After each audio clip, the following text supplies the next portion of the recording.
Greetings and salutations, fight fans. Jeffery Wilson once again coming to you live and direct from the River Center right here in downtown Davenport for the third and final night of Caged Aggression Triple Threat, history-making first ever three-night mixed martial arts pay-per-view event. I'm telling you what, ladies and gentlemen, the last two nights have been absolutely off the chain. Highlight reel finishes. We had a guy last night scoring an 11-second knockout. And tonight I'm looking forward to more action very similar to what we saw last night. We have the ladies stepping back into the cage tonight for the first ever scrap for the women's Caged Aggression featherweight title. Tremendous co-main event. Josh Neal going up against Nelly Thompson. And our main event, Kenny Robertson versus Dante Schiro. And tonight, calling the scraps with me, he's no stranger to the Caged Aggression microphone or the Caged Aggression cage, Jordin, the Henchman Hinman. Jordin, how you doing tonight, brother? Jeffrey, I'm doing real good, man. I'm excited to be here. We have a great night of fights. We got a lot of up-and-comers, guys that are really explosive, really fast, and they're going to bring it the whole time. Always, always. And, you know, you probably, most people are probably more familiar with a lot of the combatants we have on the card tonight, but specifically our co-main and our main event. Like I said, co-main, Josh Neal going up against Nelly Thompson, and, of course, our main event, Kenny Robertson versus Dante Schiro. Give us your thoughts on the matchups tonight. Josh Neal, hometown favorite, hometown guy, pushes the pace, has great cardio, has great conditioning. Trains with a bunch of good guys here in the Quad City area, but he's going to have his hands full with Nelly Thompson. Looks like a strong, powerful guy, and I imagine this will be probably one for fight of the night. Quite possibly. And then we got our main event, Kenny Robinson versus Dante Schiro. Absolutely. Kenny Robinson, no stranger to the cage, man. 9-time UFC vet, big, powerful, strong wrestler. Doesn't look like much physically, but, man, I tell you what, that guy is strong as an ox. I've trained with him. I've been on the receiving end of some of his punches and stuff, and he's got some power in those hands, and like I said, he's a heck of a grappler. Now, Dante Schiro, he's coming off a pretty impressive victory over Victor Moreno in his last showing here at Caged Aggression. Caught a nice little guillotine in the first round to secure that title, so he's going to have his hands full with Kenny Robinson as well. Looking forward to it, ladies and gentlemen. We have some serious scraps on our hands tonight, so without any further ado, let's throw it up to our ring announcer, Jason Vargas, and get this third and final night of Triple Threat underway. Ladies and gentlemen, fight fans of all ages, this is the moment you've been waiting for as 7G Distributing Bud Light proudly presents Caged Aggression 30 Triple Threat, the first ever three-night event hosted by the River Center. My name is Jason, your official voice from inside the Camera Cage, and it's my pleasure to welcome you to night 3 of our mega three-night event. An event almost 10 years in the making, the last of which has forced everyone to evolve in how they think and live. And it was through that evolution, new bonds were created, and athletes from all over the country reached out, which brings us to our extended weekend here. We've already seen dreams furthered, contenders made, and champions crowned. And anyone familiar with Caged Aggression MMA knows that night 1 always sets the tone for night 2. Well, the difference is we've just had 2 nights, and that bar has been set to the sky. So before we get started with tonight, I do have just a couple quick reminders before we get into the action. Our athletes and teams have worked hard for months to get here, and there's a few things we need to remember. First and foremost, masks do need to be worn when not in your seat.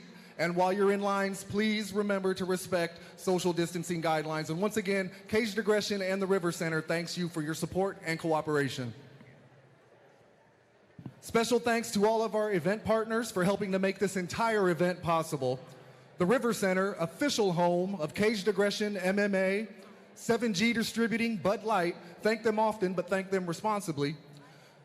La Quinta Inns and Suites, Ducky's Formal Wear, Galesburg, Laylow Kennels, The Bold Group, Ruby's, the QC Sneaker Vault, Walking Window Tinting, McCarl Family Racing, Stand and Protect, Lynch Heating and Cooling, Baldwin Builders, Modern Woodman Fraternal Financial, Yabba Dabba's House of Glass, Brands Martial Arts, DJ's Fashion, Squirrel's Tree Service, Terraza Mexican Restaurant, R3 Construction, Country Financial Representative Jason Lumberry, and the Pearled Up Podcast presents.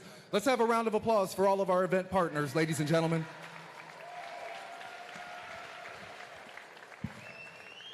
Of course, special thanks to our production team, Mindprint Productions, The Music Connection, and Say Uncle Photography. Much gratitude to all of our fighters, coaches, and teams for their tireless commitment to be here the entire weekend. And of course, to Caged Aggression President Mike Goodwin for obviously being a fan of the sport, a true professional, and let's face it, Mike, for having a sack to even attempt something like this, man. Historic 3 nights. Let's hear it for all those people, ladies and gentlemen.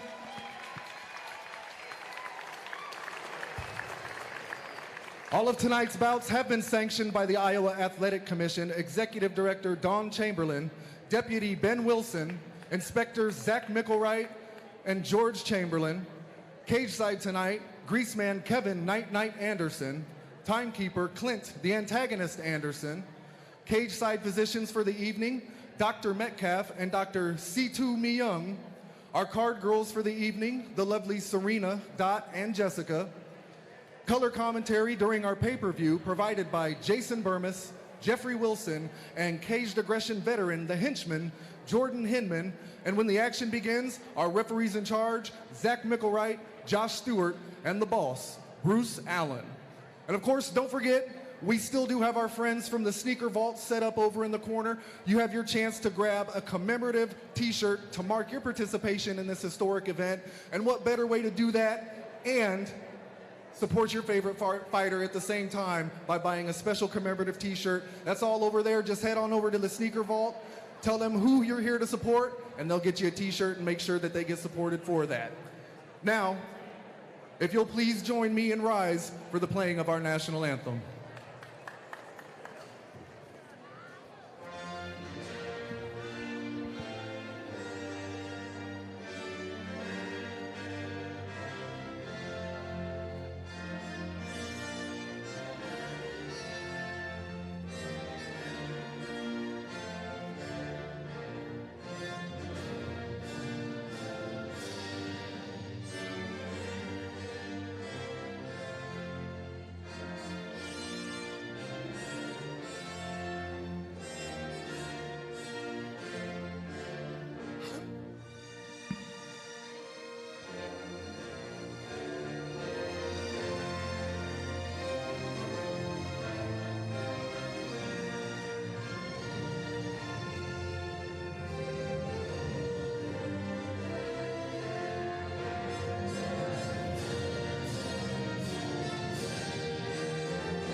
All right, fight fans, don't sit down just yet. If you guys are ready for the action begin, I need you to give me one more favor. I need you to get up, make some noise, and let's let those fighters hear you back in the locker room. Let them know you're ready. Let's go!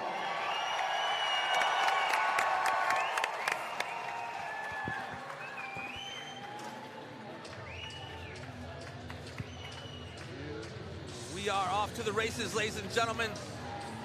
The third and final night for Caged Aggression Triple Threat.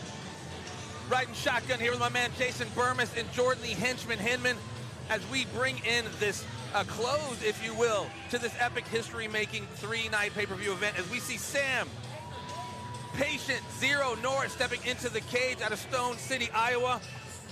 First started getting into MMA just to get into shape.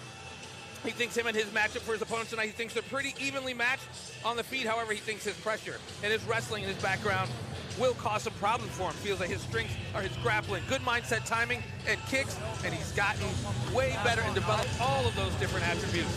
Looks up to Aaron Coach, GSP, Conor McGregor. Finds inspiration from his teammates. They call him Patient Zero because he always trains around setbacks. When he's not training, he works full-time as a garbage man. Nothing wrong with that. Absolutely not.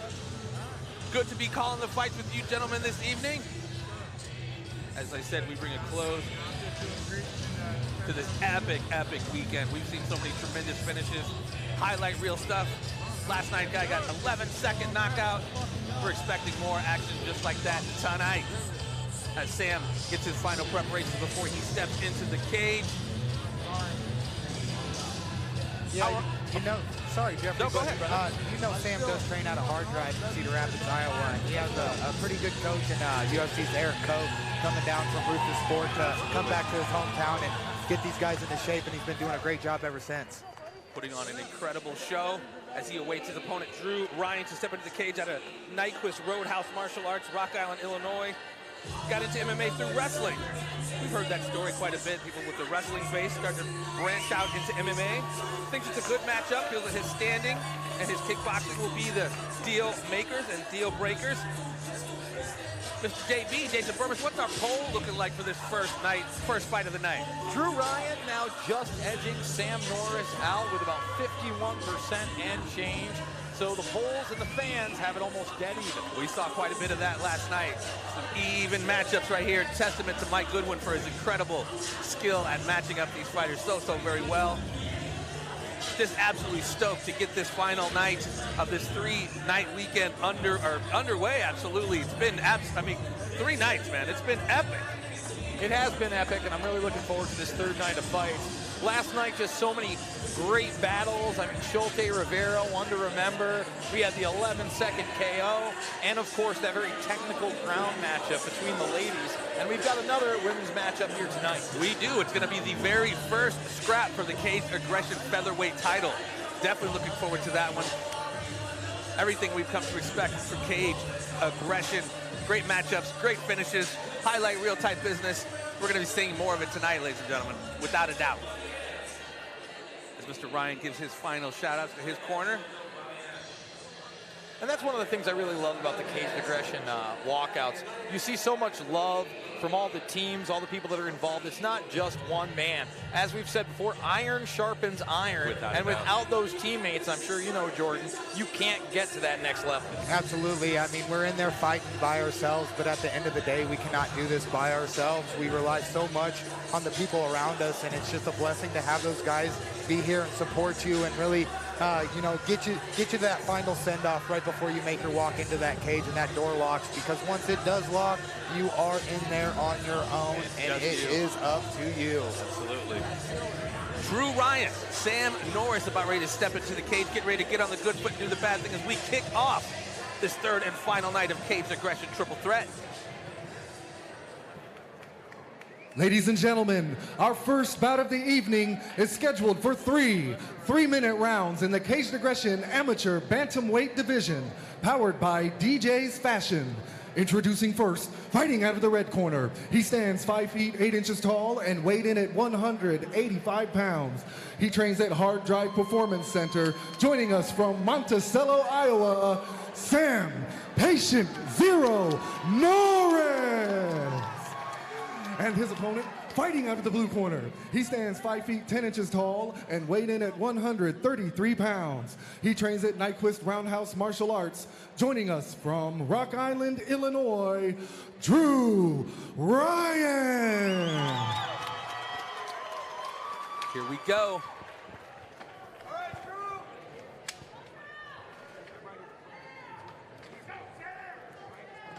Ryan looking ultra relaxed on the other end. The complete opposite over here, looking at Norris, raring to go. Opening up with a little leg kick there. Returns the favor. Nice counter right hand, too, by Sam Norris. Good front kick from Ryan. Other good leg kick. And something you guys are going to notice, I mean, these are amateur fighters, but they evolve so much nowadays that they look like professionals when they're out there. It's a great thing to see. Yeah, it is really. I mean, that's like the competition and the talent is so stacked here at Cage Aggression, like you just mentioned. It's indistinguishable, some of the amateurs compared to the pros. Exactly. And keep in mind that these guys only have a couple fights apiece between, between the two of them. Absolutely. So. Good left right. Left right in there from Ryan, gets out. Another left right combo. Norris doing a good job of covering up and blocking those shots. Nice takedown. Into side control now, but see if he stays there. Possible inverted triangle here. Now, if you're on the bottom right here, obviously he's trying to control his opponent with his legs on the top. What does he want to do so that he can either get up or gain a more advantageous position. Personally, I would worry about the possible inverted triangle attempt that's going on with Drew Ryan on top, and I would try to get his feet off from the back of my head, but it's just a pretty precarious position because he's trying to throw an inverted triangle of himself, you know? Yeah. And if he can get a body triangle here, that would keep him out of danger of being actually submitted. And then, I mean, we've not seen the body triangle, but now he's actually trapped the arm a little bit. He is nullifying the strikes, which is a good thing for him. Maybe we can get sort of a stalemate and get this stood up. Definitely, and it looks that way. It looks like both these guys are done with the action. Even the referee's kind of smiling right now in this pretzel-like position. Yeah, neither guy wants to move because it might give the guy the advantage, you know, or the scramble situation to open up. And there he goes from the bottom. We actually saw that night one. I think it was Blake Builder who had the inverted triangle and then stopped his opponent, Kane Luger, with the Kimura. And he is keeping that triangle, just like you said. It's actually getting a little bit tighter for him. Sam's Very doing interesting. a good job of trying to control the foot and really take that pressure off of his keep neck. him from cinching it in. And he's got his shoulder in between right now. You know, people talk about the phone booth, but right there, you know, he's able to keep some of the pressure off his neck. Trying to step over that leg. He's going to dig the arm out. He's out of trouble. There it is. Should push the foot up there. Yep. And he does. Yep. That's why you listen to the fighters, folks. They know what's going Nice. on. A big Oh. reversal. Sam Norris with a nice move there. 10 seconds, Drew. Hang in there. As we got 10 seconds left here in this very first round of this first fight of the night. Do some damage, Drew. So now looking at that, you'd probably have to give the round, however, to Drew Ryan for being, you know, on top for a minute and a half, going for that sub. And he did get the takedown. I think he hit a nice little outside trip or his inside trip to get Sam Norris to the ground, and then they were kind of in a stalemate position, but not a whole lot of action that would really be decisive in any one man's favor. But with the takedown, I would say yes, you are correct, Mr. Yeah, Bermas. I mean, and when you look at the striking in the first 30 seconds, it was so even. Pretty There's even. nothing there. Both fighters very evenly matched up. And Ryan taking advantage of the polls here, 55 and change just over Norris, but like we said, could be anybody's round. And Absolutely. after looking at some of these decisions we've seen over the last couple days that are razor thin, Yeah. might want to go for that finish. A lot of 10-8s we saw last night. Yeah, there were a lot of 10-8s last night. Nice takedown there. Yeah, that was that outside trip that got the fight to the ground, and then just this crazy scramble that took That's place. awesome. A little Matrix action there. Judging by Drew Ryan's tattoo, I wouldn't say he knows how to wrestle at all.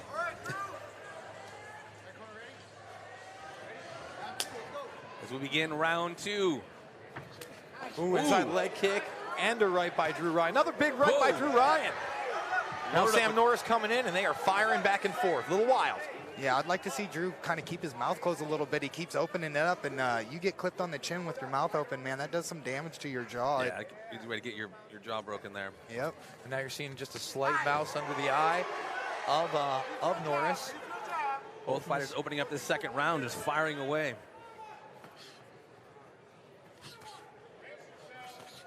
Ryan coming in with that 1-2 quite a bit now, getting Yeah. comfortable with it. And Norris is doing a good job of covering up and then returning fire. He's not letting him get in and out with what he wants to do. Big right kick, And there it- wow! And he's coming this back is in. it. This is it. A big left kick to end this fight early on in the second round. Huge kick. Great action out of Impressive Sam Norris. knockout. Yes, sir. And then just jumps down to finish it off, getting the stoppage by referee Zach Mickelwright. Great fight. Patient Zero picking up the impressive W to start us out here. And I really want to see that replay. I want to see if he was maybe opening up for that 1-2, and that's what caught him. Because there was really no setup on that, other than him coming in with that kick and landing right on the jaw. It was a lead head kick. There was, like you said, Jason, there was no setup whatsoever. He just kind of fired it off, and I think it skipped off the top of his head, which is a bad spot to get hit in because it just kind of takes your legs away from you, and then it's hard to recover. But it's good to see Drew Ryan up. He's moving around. It didn't look like it affected him too bad. Just kind of took him off his horse. Here it is. And no, he wasn't even setting up. He was actually backing up when he got hit. In fact, if we watch that again, he may not have been on his heels when that strike came. Let's watch it. Here's some other action right here, back and forth. And I think coming up right here is where we're going to see it. Well, some of the earlier exchanges. Yeah, absolutely. And here it comes. There it is. Boom. Yeah, he's stepping back. And I don't even think his left foot is on the ground as that connects. And here you just see him finishing the fight, getting on top, doing what you got to do. Drew had his hands up too, but that kick snuck through that defense there, sending him crashing to the canvas. Really great way to kick it off here at Cage Aggression. Third night, triple threat, baby. I tell you, the knockout, you can't ask for anything. Ladies and gentlemen, your referee, Zach Mickelwright, has called a stop to this contest at 50 seconds into round 2, declaring your winner by knockout, Sam Patient Zero Norris. A very emotional Sam Norris picking up a very impressive W there.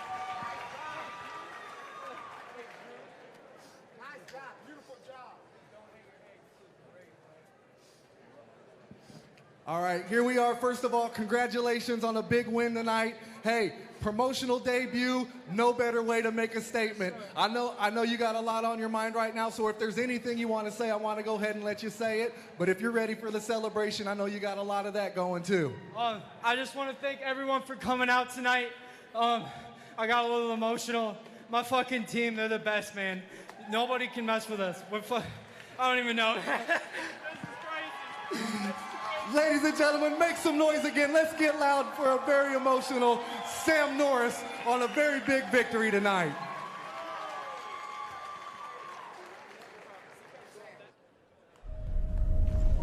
Where's the Bud Light? It's missing. What a mess. Medieval people. Post Malone. Cedric. Dr. Galagos? Yes, I am. All right, Bud Light legends. Let's do this. That's Bud Light. Bud Light. Hey, sing it, real man of genius singer. That's kind of all I do. Go on, guys. Going up. High five! You got it. I loved you, man. All right, let's get out of here. Oh, the Bud Light's back. Nice. The Bud Light legend saved the day.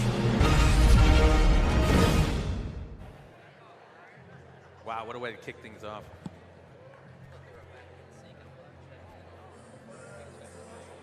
Up next, Benjamin Copeland going up against Thomas Blackerby. I'm telling you, Blackerby is not someone you want to sleep on. I called I think it's fight November, October. Very, very impressive young man.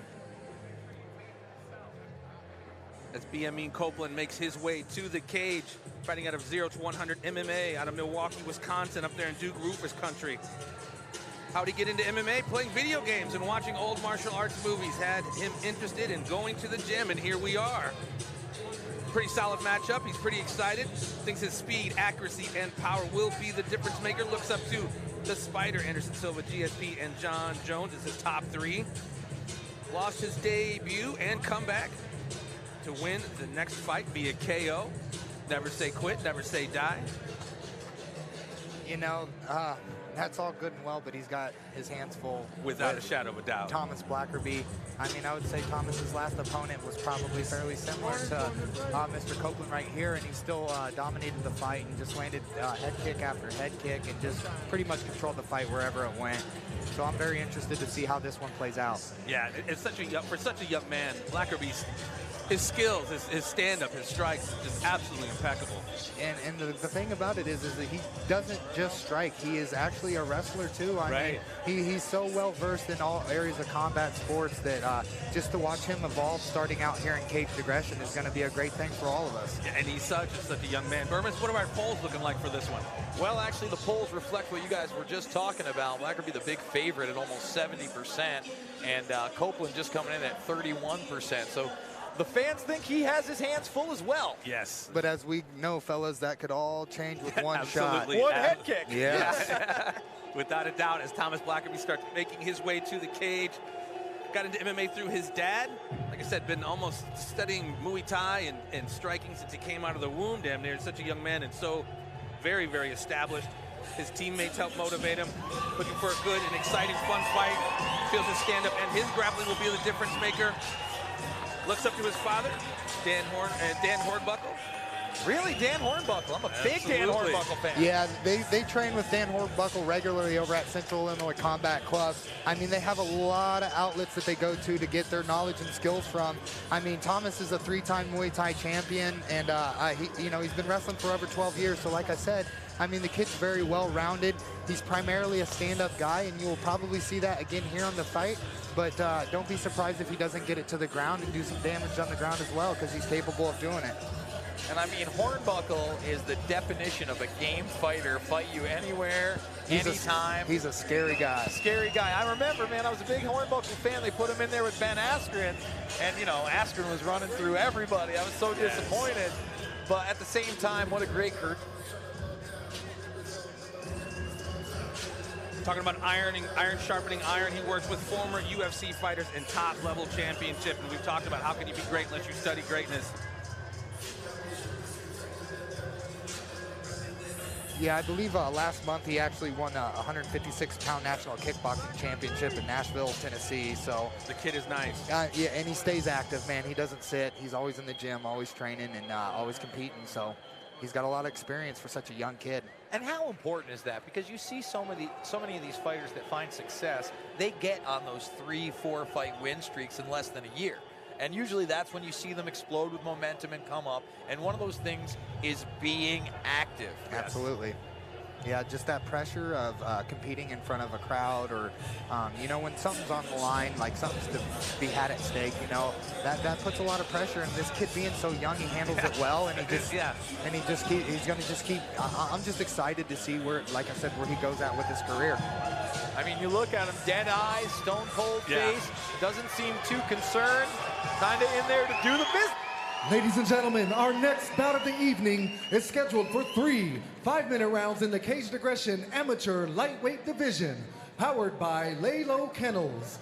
Introducing first, fighting out of the red corner. He stands 5 feet 9 inches tall and weighed in at 160 pounds. He trains with 0 to 100 MMA and fitness and is sponsored by Artistry Design Brand. Joining us from Milwaukee, Wisconsin, Benjamin Copeland.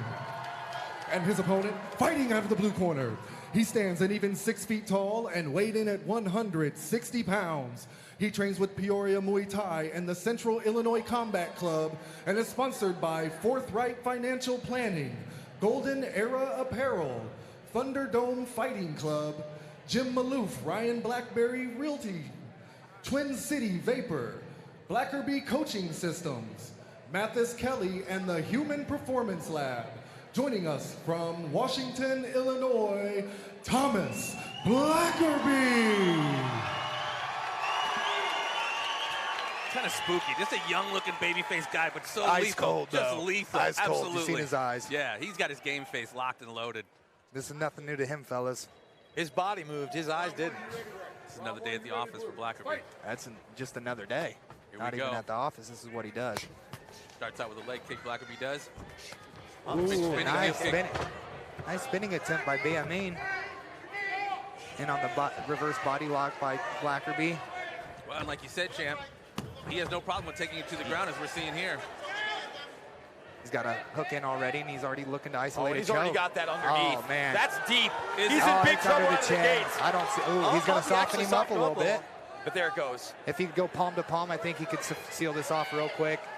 Benjamin's got that arm to pull down, so if Thomas could switch palm to palm That's and it. really He's get about it. to tap. Yeah, and that's it. Wow! Getting paid by the minute tonight, ladies and gentlemen. I mean, if you blinked, guys, the fight was over. Whoa. As soon as it started, Blackerby took over. Thomas Blackerby is no joke.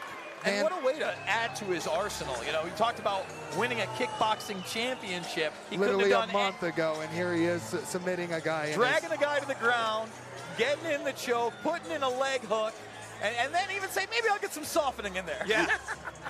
I mean, yeah, just because he's a Muay Thai kickboxing champion doesn't mean he can't take you down and choke you out, as we just witnessed in such impressive fashion. and the humbleness out of Blackerby coming over, checking on his opponent, and he's appreciative of anybody that steps up in combat, as most mixed martial arts are. Without a doubt, man. Without a doubt. Without the guy across the cage from us, we cannot do this, you know. So there's a lot of respect, even for a guy that's trying to take your head off, you know. Well, and that's what so impressed me about you, Jordin. I mean, a lot of martial arts that I've talked to, whether it's Pat Milichin, Stephen Wonderboy Thompson, there's that just very Bushido, very kind of Zen philosophy. It's not about being able to fight somebody. It's more of a war with yourself, the discipline to train. And you know, it's an honor to meet somebody man enough to beat you. You know, without a doubt, without a doubt. It's what we look for.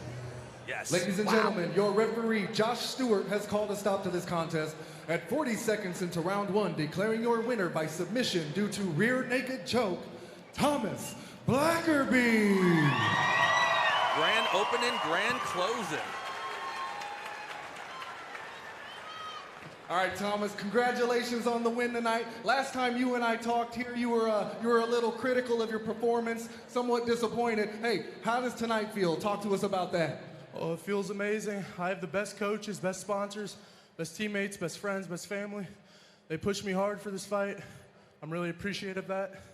Now you stay pretty busy. What's around the corner? Anything up next? Where can the fans check more of Thomas Blackerby out? That lightweight belt's vacant. I want that title shot, Mike. That'd be awesome. But yeah, you can definitely see me back in here soon. I want to take on anyone. Well, we're definitely seeing the improvements every time you come in. Definitely looking forward to seeing more next time around. Anything that we left out as far as tonight's concerned? No, thank you guys for coming out. One more time for your winner, ladies and gentlemen, Thomas Blackerby. Did he break a sweat? I don't know.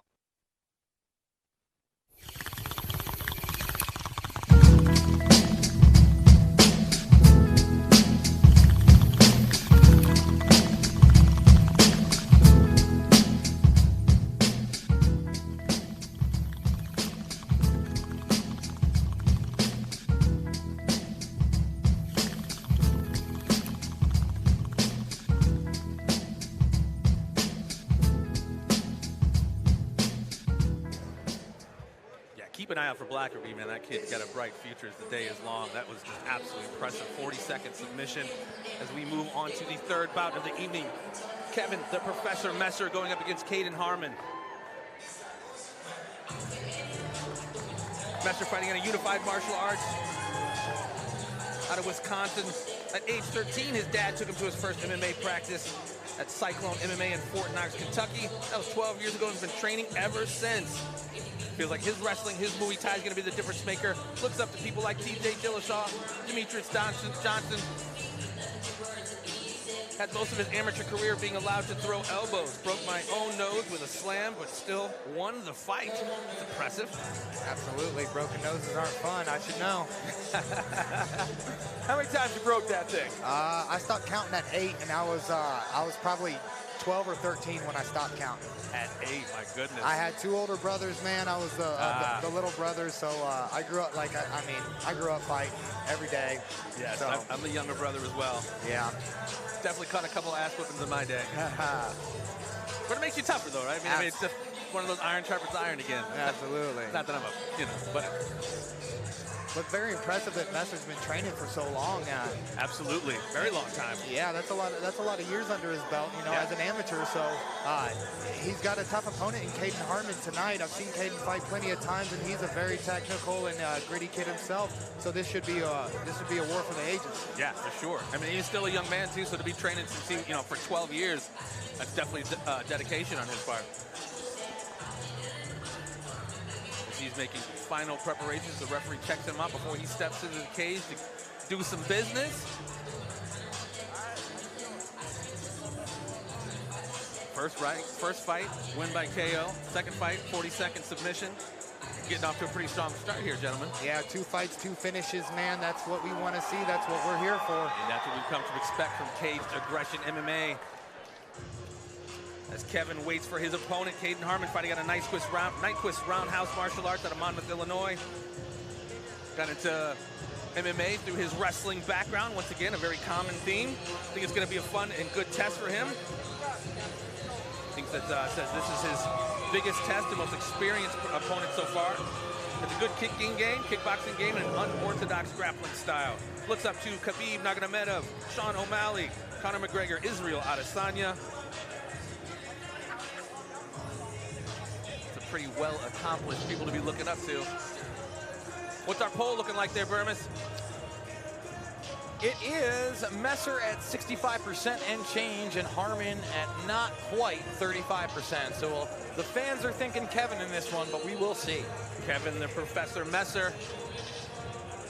It's got a nice ring to it, don't it? It kind of rolls off the tongue. Rolls off the palate rather smooth. You know, and he's going to look to take Caden Harmon to school tonight and show him a few tricks. Looking to be fairly evenly matched up here. Kevin the Professor awaits the entrance to the cage of his opponent, Caden Harmon. And we have a packed house here at the River Center, being treated to some just incredible fights so far. Getting started off to a strong, strong start. Yeah. I don't want to say that he looks sleepy, but he almost looks like in a trance right now. You know, kind of that Gerard Mousasi sort of lull you to sleep sort of, you know, is he ready to go? And I think he is, though. Gerard Mousasi, definitely one of my favorites. Ladies and gentlemen, our next bout of the evening is scheduled for three 3-minute rounds in the Caged Aggression Amateur Bantamweight Division, powered by Country Financial representative Jason Lumberry. Introducing first, fighting out of the red corner. He stands 5 feet 9 inches tall and weighed in at 135 pounds. He trains at Unified Martial Arts and Primal MKE and is sponsored by Massage Fond du Lac, Mason Quality Lawn Care, Combat Corner Rep Team, Hyletics, and Where At Entertainment.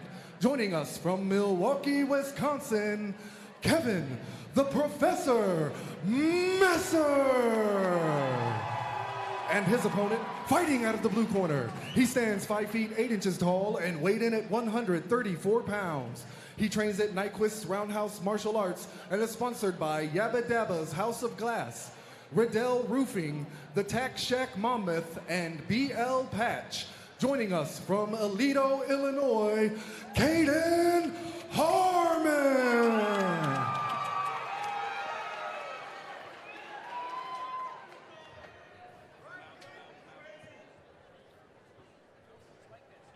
Here we go.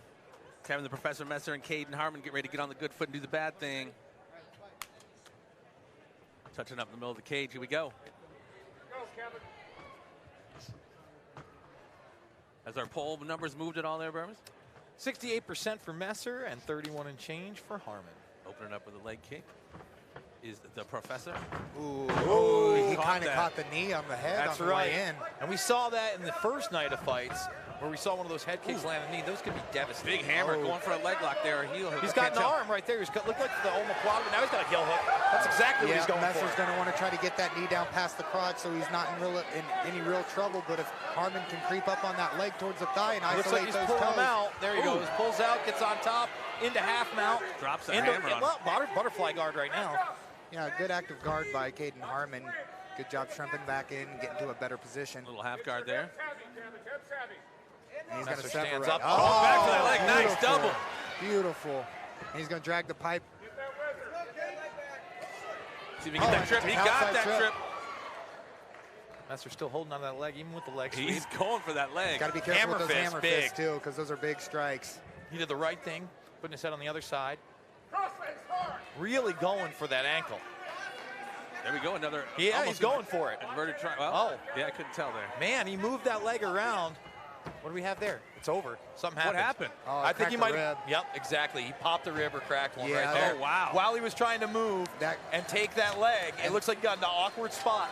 Now, I've seen that happen. It's very rare, but when it does, the pain is I don't unbelievable. think I've seen people get their ribs broken, but I've never seen it happen so In a fight, I have not seen this happen very often, but in training, this is very common, especially on my end. I seem to have this on my floating rib area of this front cartilage, man. You get like kind of tucked up in a ball area, and it just pops, and it's real painful, and you don't know really what's going on. It feels like it's broke, but it's just like a little cartilage issue, and It's painful. My coach, Gabe Limley, he actually deals with it as well, so I'll be interested to see what exactly. We're watching it here, and I think this is the first exchange, but here it is, he's going for it, and I think it's right.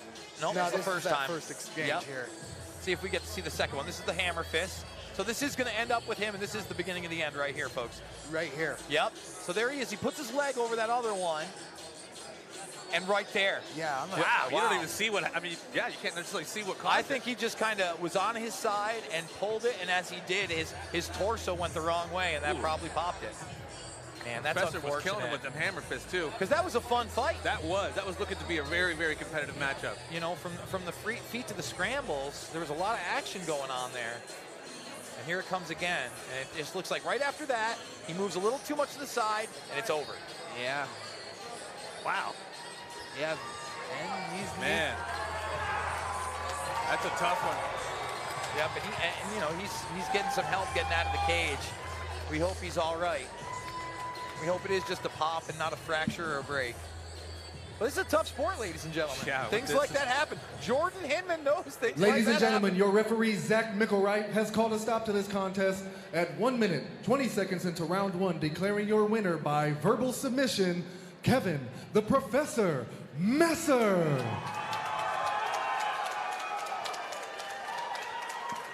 Come on over here, Kevin.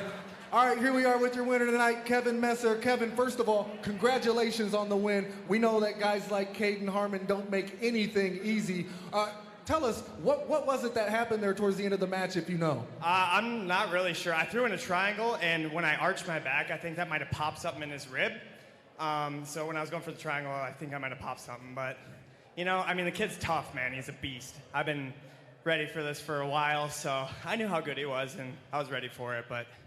Well, you know, it kind of goes without saying, you know, a lot of people kind of looked at this as one of those contender matches. What do you think a win tonight does for you as far as that goes? For me, I think the next move is I want to go pro, man. I'm sick of not being able to throw elbows or knees to the face anymore, and I need to start being able to do that. Well, we will definitely keep our eye on that. We know a place where, you know, a professional debut may be possible. So until then, anything you want to mention, anyone you want to thank before I let you get to it? Yeah, I want to thank my dad for being in my corner. He's been in my corner for 11 years since I was 14 years old. So it makes all the difference in the world having him here tonight. I want to thank Soko, all my teammates at Primal, Unified, Twins, my wife, my beautiful daughter. So really happy to go hang out with them after this. So. Well, you definitely earned it. Congratulations once again. One more thing. So Taylor Tape says I'm 31. I'm 26, just so you guys know. All right, just want to clear that up. Nothing wrong with a few extra years of experience. Ladies and gentlemen, let's hear it one more time for your winner, Kevin, the Professor Messer. When you have service or maintenance issues, call the maintenance team you can trust at Lynch Heating and Plumbing. We take care of all your heating and plumbing needs.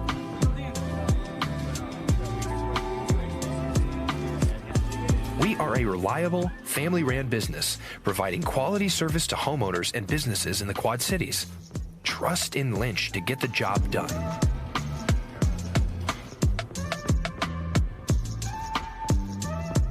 In a pinch, call Lynch at 563-209-0039 or check out our new website to book online at lynchheatingandplumbing.com. Big shout out to my childhood friend Tommy Lynch and the incredible success he's having with Lynch Heating and Cooling. As we move on, just flying through these fights here, ladies and gentlemen. Now we have Jordin Clark going up against Alex Coover. Got Jordin Clark making his way to the cage out of Para Vida, BJJ, and MMA. Start training because he started getting fat. Wanted to get in shape and compete. Recognized that his opponent clearly is a tough guy, good fight, but he feels he will dominate in all situations. Feel that his fight IQ and cardio never let him down. Little note here for later tonight. He says he likes to drink heavy after fights. Catch me at the after party. And Caged Aggression and UFC veteran Zach Otto in his corner. We were supposed to see Otto this evening, but unfortunately his opponent did not make weight. Yes, unfortunate. unfortunately, that seems to be so common. People not making weight. And it shouldn't be, especially at the professional level. Yeah, I don't understand. I've had 21 amateur fights, and I've had 14 professional fights, and I've never missed weight a single time. Not as an amateur, not as a professional. I agree with Israel Adesanya. You snatch up 80% of that purse, and these guys are going to be coming in right on weight. As they should, too. Absolutely. I mean, it's pretty disrespectful on the to the promotion, to your opponent, to yourself, actually, because you did all this work to make your walk to the cage, and you can't even do it because you can't even be disciplined enough to get the weight down. Exactly. Very unprofessional. Not an issue with these guys, though. They both made weight, and they're gonna have their fight. Jordin Clark and Alex Cooper. It's like Nelly Thompson in his corner. We're going to be seeing him in the co-main event against Josh El Tigre Neal later on this evening. Jordin Clark getting some final words from his teammate, coach probably. And Clark right now coming in as the big favorite on the polls at 72%.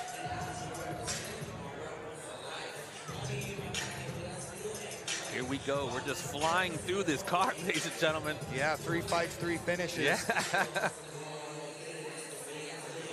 Again, this is what we come to expect here. This is not some outlaw mud show, as I like to call it. These are trained professionals. Even if they're not professionals, even the amateurs, like you said, it's hard to distinguish between the two, but the skill level is just through the roof. And testament again to Mike Goodwin with his incredible matchups. As Jordin Clark slips into the cage awaiting his opponent. Alex Coover fighting out of Extreme Couture, Las Vegas. MMA has been in his family since as long as he can remember. He says this is a great matchup to test his skills before going pro. Feels that his great wrestling and good power and athleticism will be the difference maker for him. Role models have been his family and his teammates. Something we hear a lot of. Number 1 in Iowa, number 3 in the U.S. Midwest, 9-1. Coming in with that record, Alex Coover. For another incredible. I'm sorry, George, go ahead. I was just saying, and we see him walked out by one of my caged aggression faves. That's your boy. That's right, Jordan Trowers. Love that kid, man. Such a good energy he brings. Fun guy to be around. Never seen doing anything but smiling. I mean, he's smiling all the time. Oh man, he's just a joy to be around. I mean, he should be Jordan Nothing But Smiles Trowers. Right, I like that. You know? Maybe we should pitch that to him. Milicic was going pork chop, but I think Nothing But Smiles. Nothing but pork chops. He was very successful in his outing. I believe it was it Thursday night, his first night? Yes. First night, and you know, when I was backstage on my way in, I was watching him do handstands as a heavyweight and doing leg splits on those handstands, and I'm just thinking to myself, oh my God. Ladies and gentlemen, our next bout of the evening is scheduled for 5 3-minute rounds for the Caged Aggression Amateur Interim Featherweight Championship, powered by Rubies. Introducing first, fighting out of the red corner. He stands 5 feet 9 inches tall and weighed in at 145 pounds. He trains with Pura Vida, BJJ, and MMA. Joining us from Saukville, Wisconsin, Cool Jordin Clark! And his opponent, fighting out of the blue corner. He stands 5 feet 7 inches tall and weighed in at 148 pounds. He trains at Extreme Couture MMA and is sponsored by Max Muscle Nutrition, Hemp Kitty CBD, Elite OSM Las Vegas, and Yabba Dabba's House of Glass. Joining us from Las Vegas, Nevada, Alex Coover! These goes about ready to go for the interim title here. So I guess we should correct ourselves. It doesn't appear that he did make weight, as it is the 145 interim belt. So at 148, can he still get the belt if he misses weight? You know, since it's an amateur fight, I would assume so. This is going to be 5 3-minute rounds. I would doubt it goes that far, but you know, it's got to be one of those learning lessons. And from the sounds of it, this guy's looking to go pro, so you know, this might be his last amateur fight, and he starts it off with a great calf kick. Alex Coover, Jordin Clark, squaring up in the center of the cage. Jordin Clark looking extra focused. Coover coming in with another leg kick. Both fighters looking like they're trying to find the distance right now. A little feeling out process here, starting round 1. Ooh. Jordin Clark with that a little left one. got him. so far. I like what Jordin Clark's doing. I especially like that he mixed in that body shot. Keep him guessing. Well, like we talked about, a lot of these fighters who have a little few inches on them, it's good to keep them on the end of your punches, not just staying too far inside. Catches the kick and has Cooper against the cage and trips him to getting to the ground. Right back to his feet, though. Doing a good job of looking to control the hands and break the lock. Got the hands around the chest, but they're not locked up. Now he's got them locked up around the hips. Takes big slam. And hooks her in. Bottom hooks are in. It's hard to see from the front here, but absolutely good hand control from Coover. Clark doing a good job, staying on his back right there. Coover trying to get up.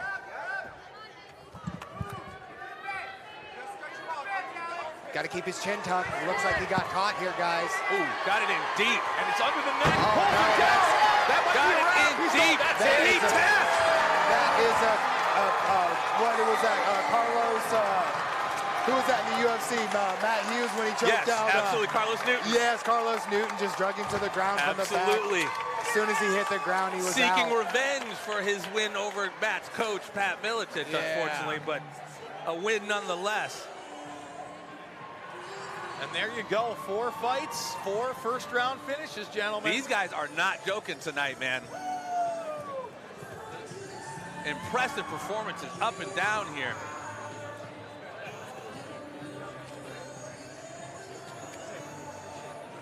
This keeps up. It's going to be a short night for us, gentlemen. Absolutely, and Jordin Clark's going to get a whole night of drinking, too, it sounds like. He's going to get started earlier than he probably thought. Pop the champagne in the back, folks. Yes. Obviously a disappointed Coover. And that's hard because, you know, Coover was moving pretty well, but it was really that first time that he came in with a 1-2, and then the 3 was the leg kick, got that caught, and Clark just closed the distance, stayed on him like glue, and I mean, it went from, I've got you up against the cage, I've got my hands around your hips, I brought you to the ground, and then it was a sayonara. Ladies and gentlemen, your referee Josh Stewart has called a stop to this contest at 1 minute, 40 seconds into round 1, declaring your winner by submission due to rear naked choke and new Caged Aggression Amateur Interim Featherweight Champion, Cool Jordin Clark. Jordin Clark making short work of his opponent and picking up the gold in the process.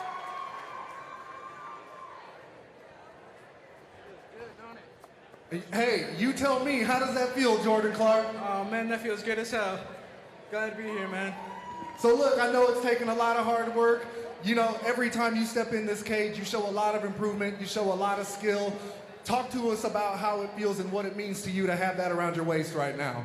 Honestly, I didn't even know this was going to be a title fight till last week, today, actually, which I liked. I was planning on taking it into the 3rd, 4th, 5th rounds, you know, really drawing them out, but when an opportunity opens up, you take it. Well, it's funny that you brought that up. Walk us through the closing moments of that fight, because there were a lot of exchanges, a lot of fast pace there early on. Walk us through the closing moments of that. I was really pumping that jab out, getting my range. He had a couple good leg kicks, but I was just finding my range, and then I saw an opening on the cage. I took his back, had a couple good slams, and as he was standing up, he kind of left his neck wide open for me, so I took it. Beautiful. Well, look, you know, on the other side of this, you know, 1+ for the fans here, there's a unification that's down the road on that too, which means another top-notch matchup, one that we're really looking forward to seeing you in. As far as that goes, until then, anything you want to mention, anyone you want to thank, anything like that? Hey man, anyone in the featherweight division can come get it. You know what I mean? I'm ready. And I just want to thank all my teammates at Pura Vida pushing me every single day, coming in every single day. Consistency is key. I just want to thank everybody and thank my coaches. I want to thank one more person. I want to thank my girl, Hannah. She's been a blessing through this whole thing. I mean, this weight cut couldn't have been any easier because of her. First cut to 45, and it was easy because of her. So thank you, babe. I love you. Well, look, Jordin, you've got a great personality, a great set of skills, and as far as I'm concerned, the future's looking great, too. We're looking forward to seeing it. Until then, ladies and gentlemen, let's hear it one more time for your new Caged Aggression Amateur Interim Featherweight Champion, Cool Jordin Clark.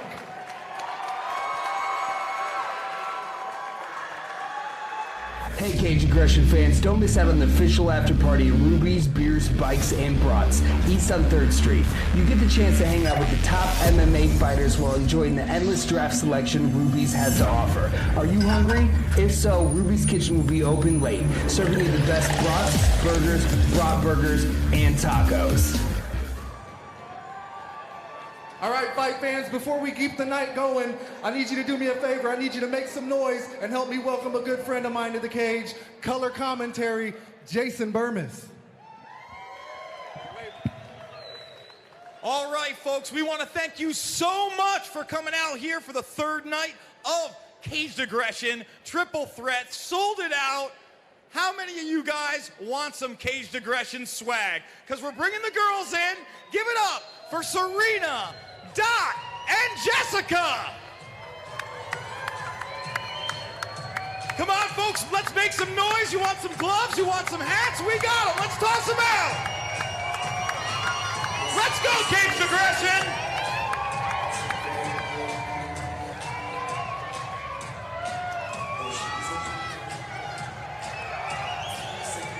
Come on, we can get louder. Let's go.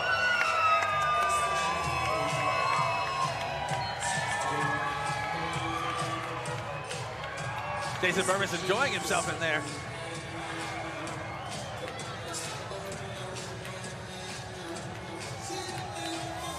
All right, folks, give it up for him one more time.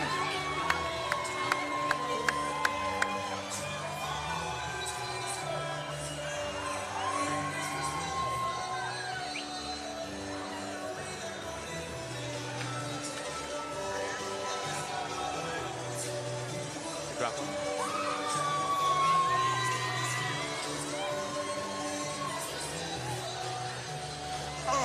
One more to go, and here it goes, guys. Thank you so much. And let's get back to a great night of fights.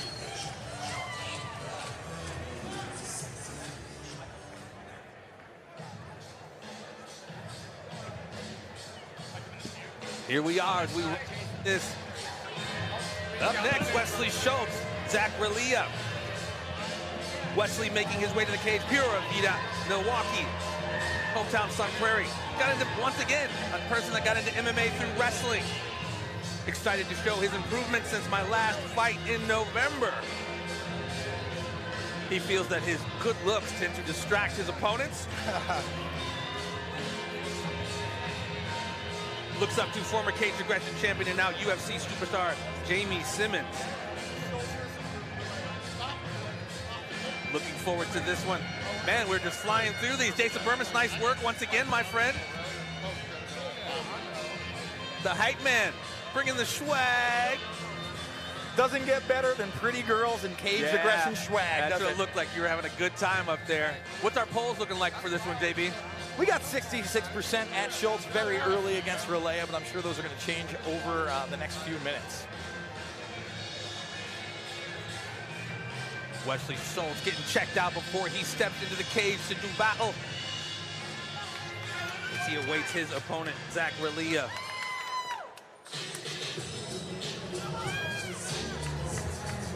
Zach fighting with PMT and CICC out of Lewiston, Illinois. Another person started doing it for fitness and to get himself into shape and fell in love with it. Loves the opportunity to fight the best competition, which is exactly what we have here at Caged Aggression MMA.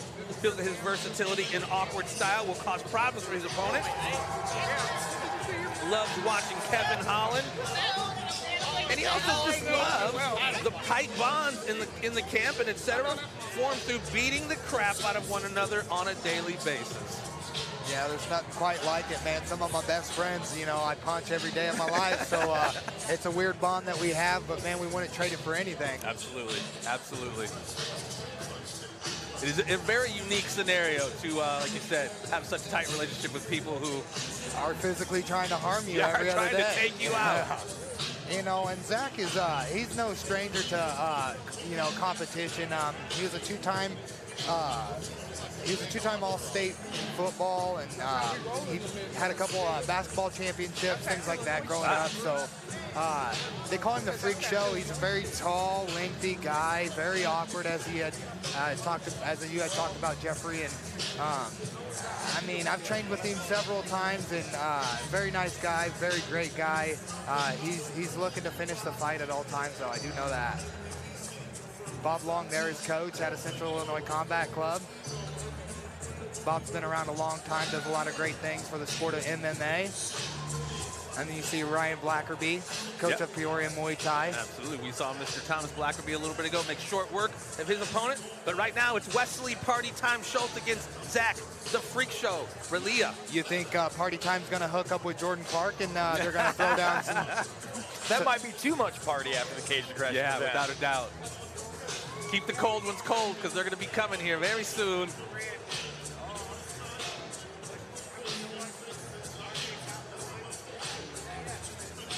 Here we go, here we go. Final preparations before he steps into the cage, and here we are. Our final fight before the intermission, but we still got to get through this one.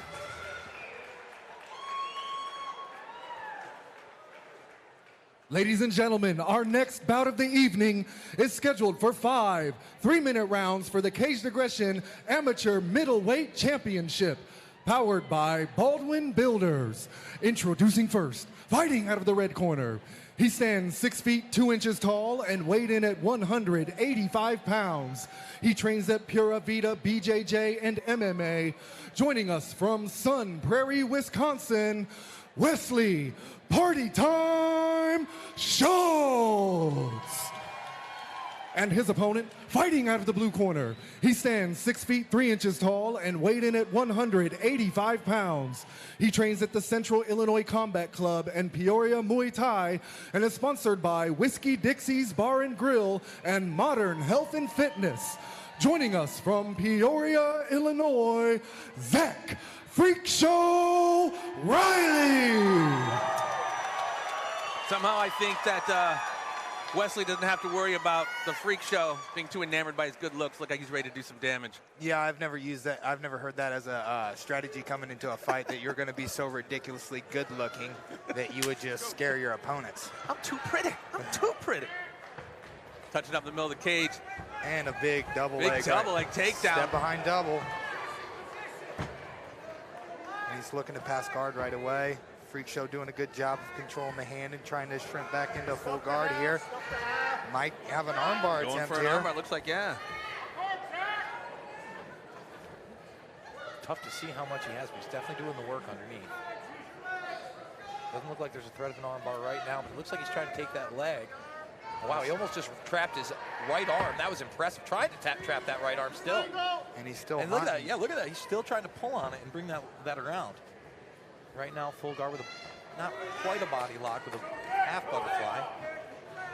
It's a good job controlling the wrist, and Schultz is still trying to work his way around the corner to get into a side control or half guard at minimum. A little rubber guard there. And he's really done a great job defending that. If Zach can pop this leg out, he's going to have a nice triangle, but it looks like Schultz got himself out of danger there. Might be hunting for, hunting for a heel hook or something. I'll tell you what, these guys are expending a lot of energy here because that grappling is not easy to come by. And trying to isolate that arm. Sorry, champ. Yeah, Freak Show needs to let go of this head here, because if Schultz can pass into side control, he's got what we call a Von Flue choke, and he's actually going to use Riley's own shoulder and then his shoulder to choke him unconscious. Yep. Haven't they renamed that the Open Synpro choke? The OSP. The OSP choke. It stuns me that a lot of guys don't seem to understand that choke or know when they're in danger of it happening to them. But anytime you throw a guillotine attempt and you do not have a full guard, it is in your best option to let go of the head. Sometimes that arm gets trapped in between you and your opponent's body, and you can't pull it out, but I'm letting go of that head. Well, and you also run the risk of burning out your arms, too, trying to go for it when it's not there. And to be honest, hanging on the head like that is allowing Schultz to control Freak Show's upper body. And you were talking about how much energy they're expending. You see Freak Show on the bottom.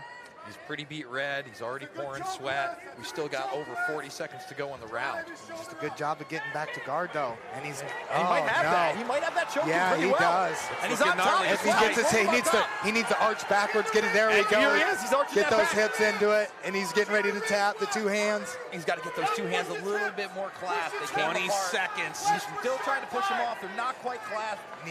It looks like he's out of trouble. Yeah, a lot of energy expended. Blew those arms out, and that happens. So now, what do you tell your fighter when he comes into the other corner? Cool it on that for a little while. Position, maybe not go for that? position. Just try to get in a good position and maybe recover a little bit. Sounded like Coach Pat Milicic there. Great first round by both guys. Absolutely. That reminded me of the Luke Rockhold, Michael Bisping won. Right. Now, had he actually finished it, I would have said that. Yeah. You know what I mean? When he was on top, and the thing is with that, it's one of the very few times, especially with top-level fighters, you saw somebody get it with one arm in. Yeah. You know, Luke Rockhold ended that with one arm in. When I saw that, I thought there was no chance Bisping was going to win on the rematch. And boy, that lulled him into some complacency because he definitely got knocked out that second one. Yeah, well, the thing about that mounted guillotine is, like I had mentioned, like where your hand gets stuck in between your opponent and your chest. So even though it's just a one-arm guillotine, I mean, it's still really tight. And if Riley could have turned to the left side on the side that he had the chin and the head into, I think he probably could have finished that because that takes the space away. We call it look at your watch. And if you look at your watch, that space in between your body and your biceps get really small, and you're able to seal that choke off a little bit better. We're in uncharted territory. We're in round two. Round two here. What is this? Going on? Wait, there are rounds in MMA? I thought it was one and done. At least that's what we've seen tonight. What's those polls looking like, Bermas? We got Zach at about 46 and change, and Schultz at 53.7. Evenly matched up here. Both guys, I believe, are probably fairly tired. It looked that way, especially with that exchange there, and you know the way he went down right there.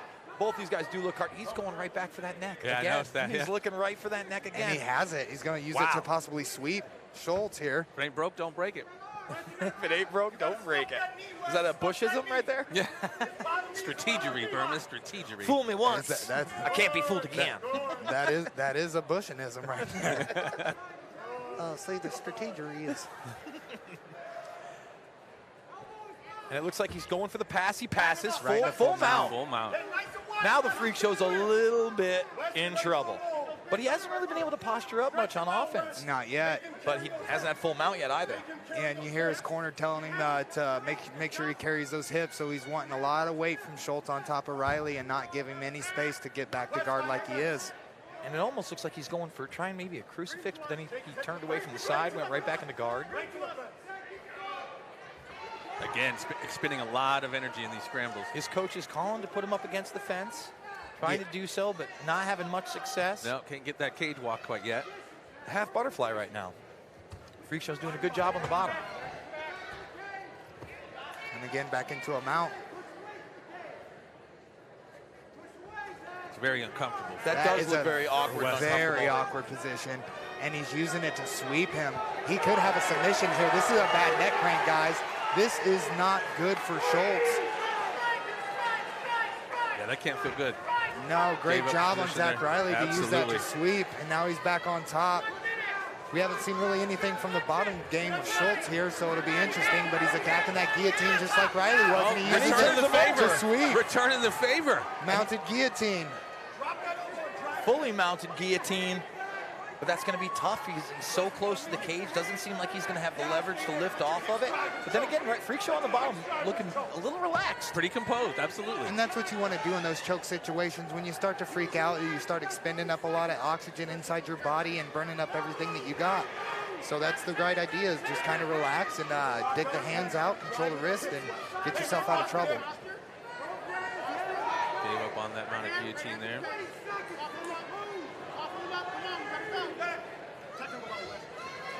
Not a lot of action from the bottom from Freak Show. About 20 seconds left in the fight. Some shots to the back of the head. And here's the thing. With him on top, that's probably going to be a Schultz round. Possible armbar. Here we go, setting up for it. He's only got about 5 seconds to do it. Not enough time. 4, 3, 2, 1. Round's just about over. Time. And if he had had 5-10 more seconds, that could have been it. Yeah, the grip is gone, and Riley's arm got dug out of there, and he was in a bad way before the round ended. If anything, that should solidify the round for Schultz. For period. Sure. Yeah, he got the takedown, controlled on top for a little bit, did get swept in that weird neck crank sort of position, but then re-swept and controlled the fight from the top and even had a submission attempt. Had the legit submission attempt. Absolutely. It may have actually ended the fight with a little more time. Yep, and also had that mounted guillotine attempt too. So, I mean, these guys are really working hard out there. Yeah, another 10, 15 seconds, that could have been a wrap. And here we see that full mount and that really awkward position right here. Yeah, and as it, basically progressed into a more traditional one. And here's that armbar attempt right at the end. And if anything I'm seeing is that when these guys are trying to pass full guard and they have that half butterfly, they haven't been that successful in defense. We've seen mounted positions and exchanging in that. But I would be surprised if this was on the field. As you can tell here. Here we go. 3. Yeah, and a touch of glove of both guys. I think they both respect each other just a little bit more going into this third round. But do remember, this is a 5-round fight. Oh, he got cracked. Tried for a spinning back fist there. He did. He's actually still on wobbly legs. Yeah, he looks pretty tired, Schultz anyways, and he dives in there for another big takedown. He gets it, big time. Huge. And there's Riley on the head again. I'd like to see him let that go and dig for an underhook so he can get up. And he actually just stepped right into half guard instead of side control there. He's looking maybe for that arm for a Kimura, but now, again, not quite in full guard, but in that butterfly half. That butterfly, yeah. Man, I don't think I've seen as many half butterflies in any other fights. Got a little rubber Possible going. triangle attempt here by Zach Riley. Kind of in mission control, lifting up that leg. Like you said, looking at it. Schultz kind of pressing down on that leg so he can't connect the two. If he can get that leg over Schultz's head, he's got an omoplata attempt here, and it looks like he's got him seatbelted in the shoulder isolated, but Schultz digs it out, rips it right out of there. And then into side mount right here. Now, what I'd like to see from Schultz is lift that right knee up, and maybe not even put it on his belly. Give him a couple before you do that. Knee him in the sternum, soften him up. Yep, you can get a couple knees to the body while you're in that position, and it makes it real uncomfortable, especially when you're trying to breathe. You get poked in the midsection, and it's just, I mean, it can take a lot out of you if you get hit at the right time. It could have been the difference from him being in full guard and almost mission control to being in full mount. So here we are again. Freak show trying to move again and go for that arm. Straight arm bar possible. Oh, and he gets his back taken in the process. It's tough to see where that is under his chin from this angle, folks. It's tough to see if the hands are clasped or if he's got that chin down or it's Freak show's gonna That's it. That's it. Very difficult on the angle to see how deep that was. And I'm just impressed by both of these guys. This was an all-out war for almost 3 full entire rounds. They was giving each other everything they had, and Schultz pulls it out with a rear naked choke at the end. And he was on wobbly legs in the beginning of that round. Yeah, absolutely. Got caught with a strike, definitely was a little bit tired. Yeah. Lots of big scrambles on the ground in this one. Absolutely. Great matchup by Mike Goodwin to give us this here on the third night of Cage Aggression 30. But you know, Schultz really did show not only his heart, but his strength in that fight in the third round when he did this dump right here. Big dump. Big dump. Big dump. That's a big number 2. Deuces. Very hard fought, man. Very hard fought victory here. Back and forth the whole time. It was really anybody's fight. Yep, that was a war. That would have been a tough one to call for the judges. I bet they're glad that this ended the way it did. Yeah, without a doubt. Solid effort from both fighters, without a doubt. And nothing for Zach Riley to hang his head about, man. He gave it his all. He was out there scrapping the entire time, had a couple chances to win, and just Schultz grinded it out and got the submission victory. Yeah, I really thought he had that mounted guillotine in that first round, but not to be. Yeah, like you said, champ, nothing to be ashamed of for Zach. Or Wesley, I apologize.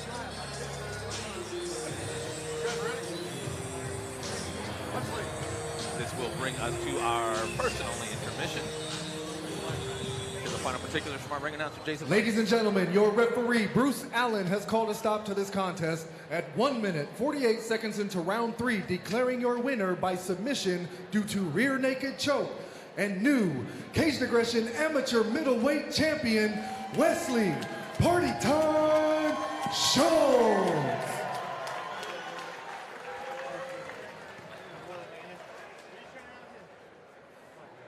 Impressive victory for Party Time.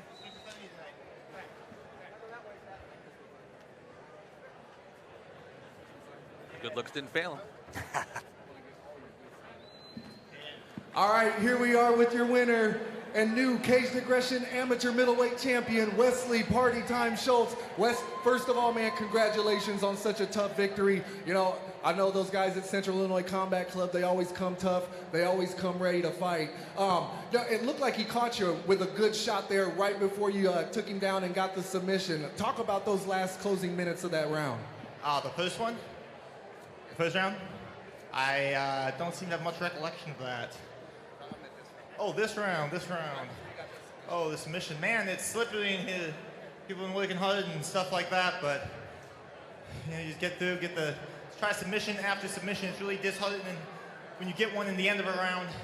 You think you'd finish and it goes to the next round. I really put a lot into that own bud. And when I ran out of time, I was thinking, whew, let's do it again. Well, look, you definitely looked impressive coming in here and getting the victory. Before we let you get to the celebration, because I have a feeling knowing your nickname, there's a little bit of that might take place tonight. Anything you want to mention, anyone you want to thank? Thanks my coaches and family, all the usual stuff that you say after this. But, you know, it seems to be a long night of fights, so let's keep the night moving. I agree with him there. Ladies and gentlemen, let's hear it one more time loud for your new Caged Aggression Amateur Middleweight Champion, Wesley Party Time Schultz. Our world is changing, but one thing is All the right, same. folks, we're going to take a brief intermission. We'll be back here in 10 minutes. When we come back, we'll have our ladies title fight and all of our professional fights. That's coming up right after this 10-minute intermission during our main card. Our champ, wow. I mean, we've seen we're surprised to see a second round, but man, Sam Norris first round knockout. Thomas Blackerby with a very, very impressive win. I mean, you would have thought he would have knocked the guy out, but he sunk in that choke quickly. Kid is no joke, man. Look out for Thomas Blackerby. You're going to see that kid definitely in the future. Kevin Messer with a great TKO. Jordin Clark, wow, that was impressive first round submission. What are your thoughts on what we've been seeing so far? Well, Jeffrey, we got 5 fights. We got 5, finishes. So, I mean, I can't really complain. These guys are coming out. They're fighting hard. They're giving it all. As you've seen in that last fight with Wesley Schultz and Zach Riley, I mean, there was back and forth. Positions were changing. One guy was in the lead. The other guy took it over. And then at the end of the third round, you know, Wesley Schultz was able to secure a nice submission victory. Without a doubt. I mean, that was a crazy reversal of fortune. In that first round, we saw the Freak Show have his own mounted guillotine. And then Wesley Schultz turned around and gave him, returned the favor. Picked up a very, very impressive win. This is, again, what we've come to expect from Caged Aggression, and we're only halfway through it. We got the ladies fighting for the first ever scrap for the Caged Aggression featherweight title. We got, of course, our co-main event, Nelly Thompson going up against Josh El Tigre, Neal. Main event, Kenny Robertson, Dante Schiro. Yeah, I suggest you guys stay tuned and keep your pants on, because this is going to go fast. And this is as the first bit. I mean, it's not even 9 o'clock and we're through half our card, but no complaints from here, because again, man, these guys.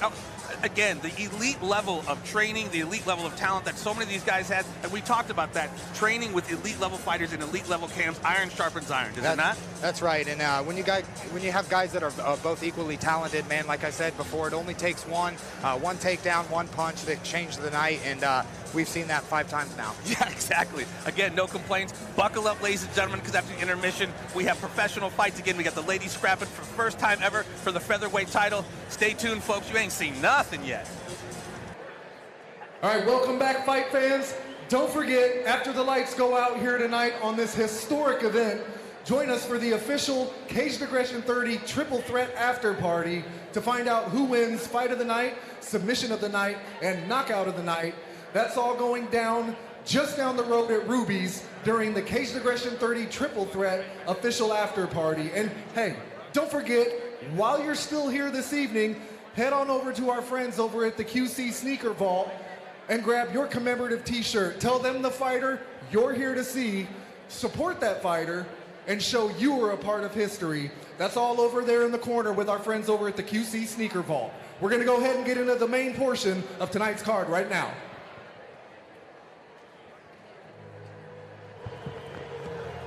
We are back from that intermission, ladies and gentlemen. making all kind of history once again, not just the first ever 3-night pay-per-view, but these ladies are going to be scrapping for the Caged Aggression featherweight title. I would hate to massacre her name. I'm not even touching that, Jeff. Sesnolovich. There we That's go. what we're going with. And if I'm wrong, I apologize. Don't punch yeah. me in the snoot after the fight. Fighting out of CS MMA, Colorado Springs. She's a lifelong athlete and needed a challenge after college. You hear that quite a bit, man. Some people just like, you know, that test, man. We just want to see what we can do, what we can put ourselves through. Absolutely. We want the hardest possible thing, and we want to tackle it, and we want to beat it. The Crucible. Put themselves through the Crucible. Yes. She loves it. Styles make fights. Brazilian Jiu-Jitsu and Muay Thai is her strength. Her role model is somebody, the name doesn't sound familiar. It's Pat Miletech? Miletech, I think. Who is that? Yeah, I don't know. Probably some hack. But interesting stories. I'm joking. She looks up to the UFC Hall of Famer, first ever welterweight champion, trainer of champions, eater of world, Pat Miletich. She has fought 3 pure striking fights, so we'll see if this one gets her challenging her ground game. And I think it will. Lindsey Spencer is no joke when it comes to the ground game. Big, strong girl. I think she's going to look to come in here and probably get Barb to the ground and handle business. Do some damage. Bermas, what's our polls looking like, my friend? We are looking at Sesnolovich at about 43 and change, and Spencer coming in at the favorite at 56.82%. And of course, she's the fan favorite because she is from the QC area, so we might see the polls like that, but that doesn't mean that's how it'll play out. Yes, polls are just polls. Lindsey Spencer fighting out of Summit Training Center, Asylum Athletic Club in Bettendorf, Iowa is her hometown. Decided to try Decided to try a grappling class at Summit is how she got started her MMA game. She feels it'll be just a matter of who can force who into play their game. Should be a good show. And of course, styles make fights, and who can implement their offense better than the other person feels that her striking and grappling will be the decision maker. Looking forward to this one. She looks up to Mrs. Thug Rose Namajunas. How do we pronounce that one? Namajunas? Namajunas. She'll be fighting on the April card down in Jacksonville. Looking forward to that one. Yes, tickets are already sold out, right, Bermas? That is very, very true. They sold out very, very quickly. And unfortunately, if Jason Bermas wants to go, he'll be paying an arm and a leg. At least you got 1 or 2 each, you know, so yeah, you'll just be get okay. one, no big deal. Maybe a couple digits. I'd sacrifice maybe a pinky, but probably not. Yeah, the prices are no joke. You looked it up. What were they? Well, all right, so on the pre-sale tickets, folks, if you want an upper deck spot, you were talking about $1,250. Ouch. And then third row was up over $10K. They went on sale for real the next day. I don't think they lasted 15 minutes. And the lowest official resale ticket over at Ticketmaster, that's why we love these local shows and people like Mike Goodwin, were $663 before taxes and fees. Sweet Mary and Joseph. Either I send my kids to college or I go to a UFC fight. I don't know. If they learn a trade, I think they'll be okay without college. That's true. Little scholarship. Here we go, Lindsey Spencer looking jacked. And ready to step in the cage and do battle. Nope. She's looking ready to go. Barb C as well, awaiting her opponent to step into the cage so they can get on the good foot and do the bad thing for the first ever scrap for the Caged Aggression MMA featherweight title.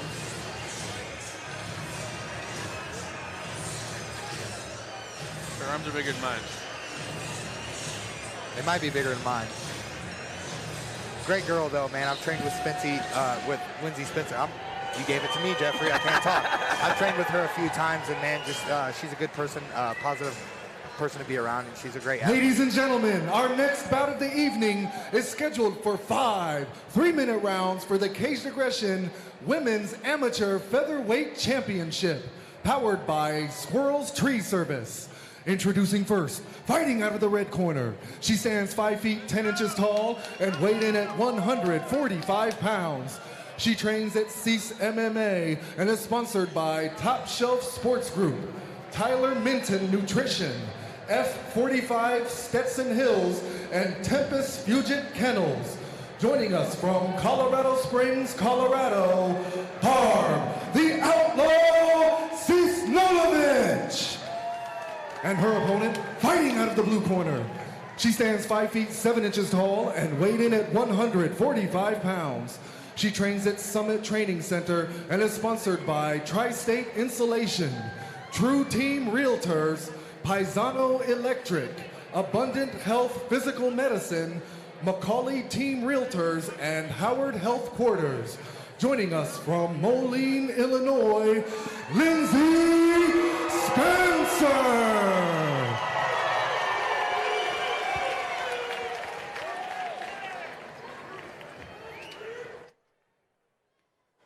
Here we go, folks. The Outlaw versus Spencer for the women's featherweight cage aggression title. Problem with the trunks there. And I believe, if I remember what Mike Goodwin said, this is the inaugural fight for the featherweight strap. Spencer literally looks like she's carved out of stone. Absolutely. She's a hard worker, you know. Like I was saying before, we took a little break there, man. Very positive woman. She's constantly looking to help people. She changes people's lives and stuff with not only through fitness, but you know, she does like massage therapy, things like that. She's very knowledgeable. Just she's a good chick all around. Good people. Yep. Nice inside leg kick from the Outlaw. Spencer maintaining the center of the cage, circling around, inside leg kick. Looks like the Outlaw has a few inches on Lindsay to see if she can use that to her advantage. And she's definitely trying to test that, you know. She's got the left hand out wide, looking for her range. Ooh. A little too close right there. Big left from Lindsay. Body shot. Looked like Spencer. a straight right to lead left hook that caught her. She's landing some good straight to the body, too. Outlaw needs to be careful because Lindsay looks like she's coming to seriously scrap. Big right left hand. That 1-2 just as no limit. She's over. It is over. Cancel Christmas. Lindsay Spencer making short work of Barb C, the Outlaw. Man, let's hope Sismolovich is okay. Yeah, she took a powerful left hook, and it just floored her, guys. She is starched right now. If we see the replay on that, you can see she's about done after those 2 body shots before she gets hit in the face. And right now they're trying to wake her up. Dominant victory from Spencer. Ridiculous. Wow. Spencer kept landing those straight rights, and then she finished it off with a left hook after a big flurry to the body. Very impressive. Well-deserved win for There it Lindsay is. Spencer. Opening up against the cage. Her body shots. Wow. Big left hand dropped her. See that 1-2, that straight right's landing real good. Another right straight lands, and then she... And like I said, right there when you see by those body shots, she was already spent, about to curl over, and it was that last hook that is the reason she's still on the ground right now. And I think that was probably the right hand that probably That was the beginning of the end, yeah. Absolutely. Body shots, head shots, just were vicious barrage from Lindsay Spencer. She used that inside leg kick to set up the 1-2, and that, like you said, that started it off, and then she just lands that flurry of body shots and then finishes her with a left hook. And there you see Helen Peralta. She's a huge MMA. Bare knuckle. Well, and absolutely the bare knuckle champion. But man, she's been so successful in Invicta and plenty of promotions. We'd love to see her in the Cage Aggression cage. I know that. Yeah, absolutely. I had a chance to meet her the other night at the after party. Starts it with Barb here as she's still slow to get up after that vicious onslaught from Lindsay Spencer. And Sismolovich finally making herself up to her feet. She's going to get her the stool. Yep. I mean, I'm just glad to see her have her wits about her and starting to like come to life a little bit. That's always a scary thing, and I know Lindsay's concerned about her. This is a ballet, ladies and gentlemen. Ballet of destruction, my friend. Yeah, without a doubt. Yeah, we're not outscoring opponents with baskets or touchdowns and things like that. We're literally, to win in this sport, you have to do damage to somebody, and not all mixed martial arts are just violent people, man. Like they don't want to hurt anybody, but they want to be the best at what they do, and sometimes that takes which is such an interesting, weird dichotomy. As thin as so many of you guys are, when you step in the cage, it is kill or be killed. Because it is. I mean, and that's what you need in life, man. You need to be able to find that switch and flip it when things get bad, and to put yourself in those positions willingly, like it just... And that's why I've always had so much respect for combat sports. I mean, it's not just about going out and murking people. Again, one of the fighters mentioned it in the post-fight interview. It's never really necessarily a war against your opponent. It's a war against yourself. Always. It's me versus me. Every time I look in that mirror, can I do what I need to do to get the job done? Yes. Can I get up in the morning? Can I skip sleep? What am I going to sacrifice to win? The perfect, to win. The level of sacrifice that it takes, yes. And that's what you want to do, man. You just want to win at any cost. And it's the hardest thing I've ever done, and I've done a lot of things under the sun, you know. And, yes, absolutely. I have not found anything better than it.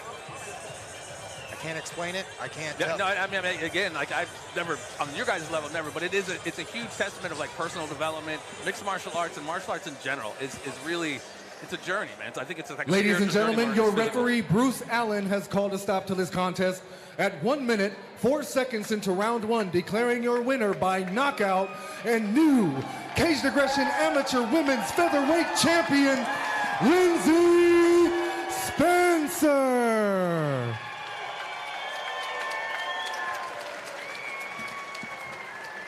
Lindsey, congratulations on the win tonight. You look phenomenal doing it. I know it was a long time coming. Tell us, what's on your mind now that you finally get that belt wrapped around your waist?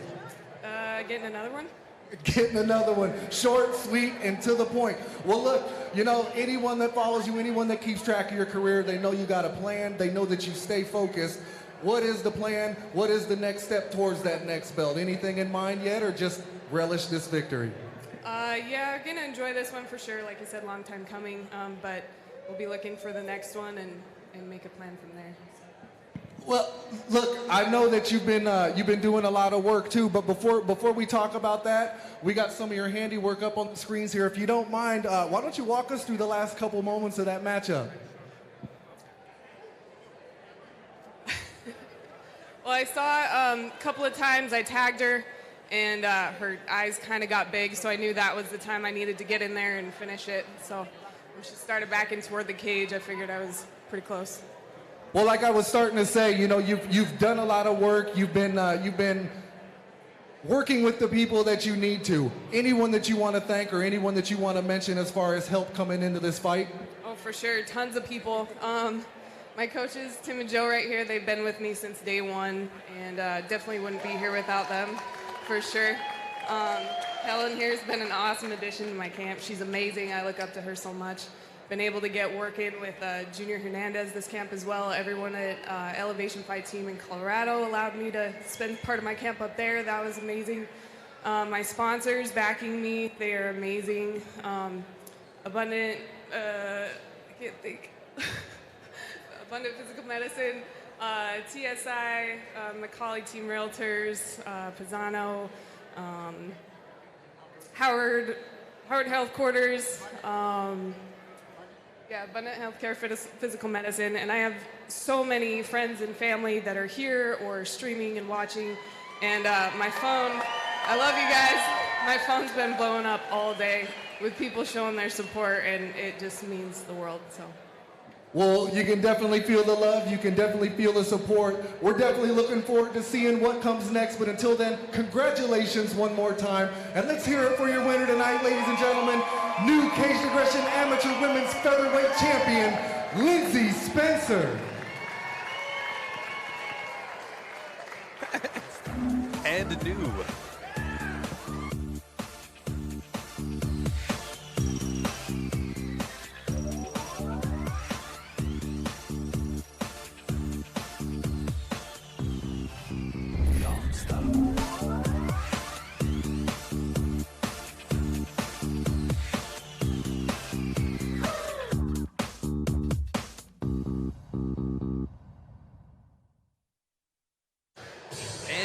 Congratulations to Lindsey Spencer for being the first ladies featherweight, Caged Aggression featherweight champion, as we move on to Justin Osborne versus Debonair the Beast Jackson. Justin Osborne making his way to the cage first out of Syndicate MMA, Des Moines, Iowa. After he was, another story, I'm echoing the sentiments of so many we've heard. After he was done with college football, I needed to keep competing. I walked into a gym and the rest is history. Feels it's going to be a fun matchup and the people will be out of their seats. Feels that his fight IQ will be the difference maker, and heck of respect for all of his coaches and teammates at Syndicate that help him make him the fighter who he is. Says his fights are always exciting. And main event of last night, Brandon Jenkins walking him out. Yeah, very exciting 5-round fight. Very evenly matched 5-round fight last night. Very much so. I'd really like to see that one run back with a full camp from Brandon's opponent there. There were a couple of fights last night I want to see run back. Schulte Rivera would be the other one because, again, had that had a 4th and 5th round, I think the outcome would have been very, very different. Yeah, huge cut sustained by, who was that? Gunn, Schulte. James Gunn. Yeah, no. Well, that's the first night. He's talking about last night, right? I'm sorry. You're right. Yeah, I didn't see last night. The first night, though. Yes, that was Gunn who took that big elbow and ended up getting the big knockout afterwards. Yeah, I would like to see that fight play out a little bit because, I mean, Rivera was, I think it was another Rivera. I think we had two. Yeah, there was. Okay, but anyways, he was teeing off on him, and then old boy caught him with, one big shot, and he ended the fight. Yes. I think there's 2 Luises, not 2 Riveras, but I think there's 2 Luises. There was like a Luis Gonzalez, or anyway, yeah. Impressive victories all around, ladies and gentlemen. Absolutely. This is what we've come to expect all day from Cage Aggression MMA. Again, I'm still almost taking it back on how impressive that performance was from Lindsey Spencer, just absolutely dominating. Overwhelmed her right off the get-go. Without a doubt. Now, again, I hope she's okay backstage. As Devonair the Beast Jackson makes his way to the cage, fighting out of Hard Drive Performance Center, Pontiac, Michigan, and Cedar Rapids, Iowa. MMA was a big dream of his, so here he is seizing his dream. He thinks his opponent is awesome. He loves it. He's a great fighter. Feels that he is well-rounded and looks up to himself. That's cool. President of his own fan club. Izzy Adesanya, Eric Coach, and he happens to love blood. So he's in the right sport. Loves blood. He's a vampire. No, Devonair Jackson. I know Devonair pretty well. Trained with him up there at Hard Drive, and he's fought a couple of my teammates. So always a game opponent. Very explosive. Very technical. He's got great stand-up, great wrestling, well-rounded, and he can definitely get the job done here tonight. I have to ask, Jordin. I mean, I've asked Mr. Milicic and several others. What is that walk like? What is going through your mind as you walk to the cage? It's the best. It's just, like I said, mentioned earlier, man, I've done a lot of things on this earth, but nothing compares to just, I don't know, man. I just can't explain it, but when you walk through those curtains and you come down, it's pretty much like any doubt, any fears, anything you ever had kind of just fades away, and there's no turning back, man. Absolutely. It's a beautiful thing. I love it, and I hope I can do that again, to be honest. Absolutely, and I've asked Pat Milicic. I mean, obviously we can't pack him in here like this, but when you're the champion, walking out to 25, 30,000 people screaming your name, I asked him what's that like, and very similar sentiment. There's no words for it. It's an ineffable experience. There's nothing that, drugs, sex, whatever. Exactly. There's nothing that replaces it. I've done a lot of things on this side of the sun, and they just don't compare. Absolutely. I just, never done it myself, never will, but I can only imagine how just incredible that feeling is. I mean, you guys kind of feel a little example of it, like sitting here, though, because for sure. Because I mean, you make a relationship with these guys, and you feel the hurt, you feel, all their emotions, so you get a little glimpse of it. Ladies and gentlemen, our next bout of the evening is scheduled for 3 5-minute rounds in the Caged Aggression Professional Welterweight Division, powered by Ducky's Formal Wear Galesburg. Introducing first, fighting out of the red corner. He stands 6 feet tall and weighed in at 169 pounds.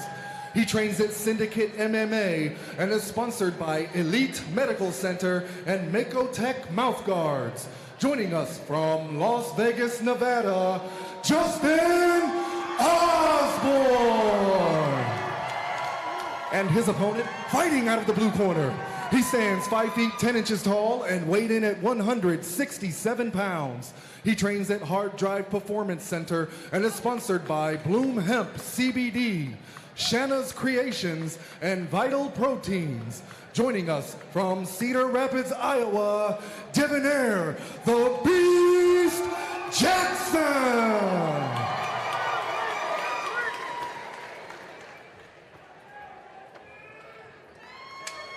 Here we go, ladies and gentlemen, the Beast going up against Justin Osborne.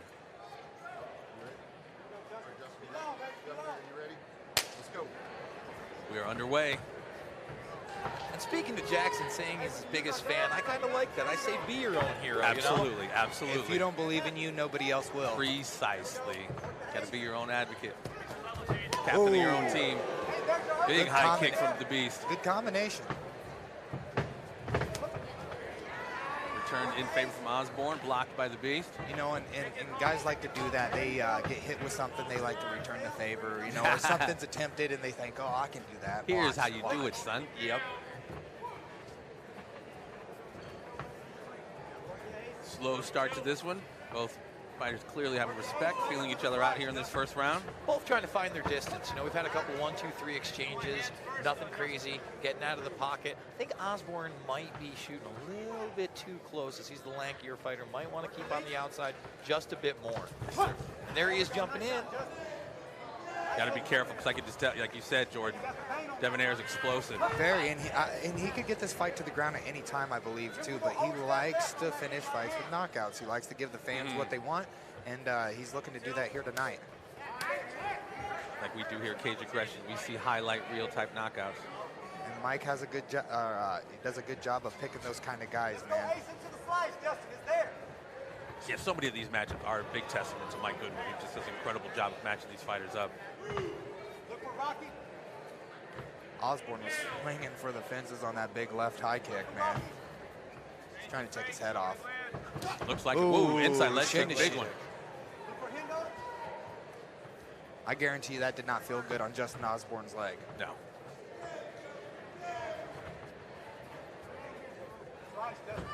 Slowly but surely feeling each other out. Yeah, another big inside leg kick from the Beast.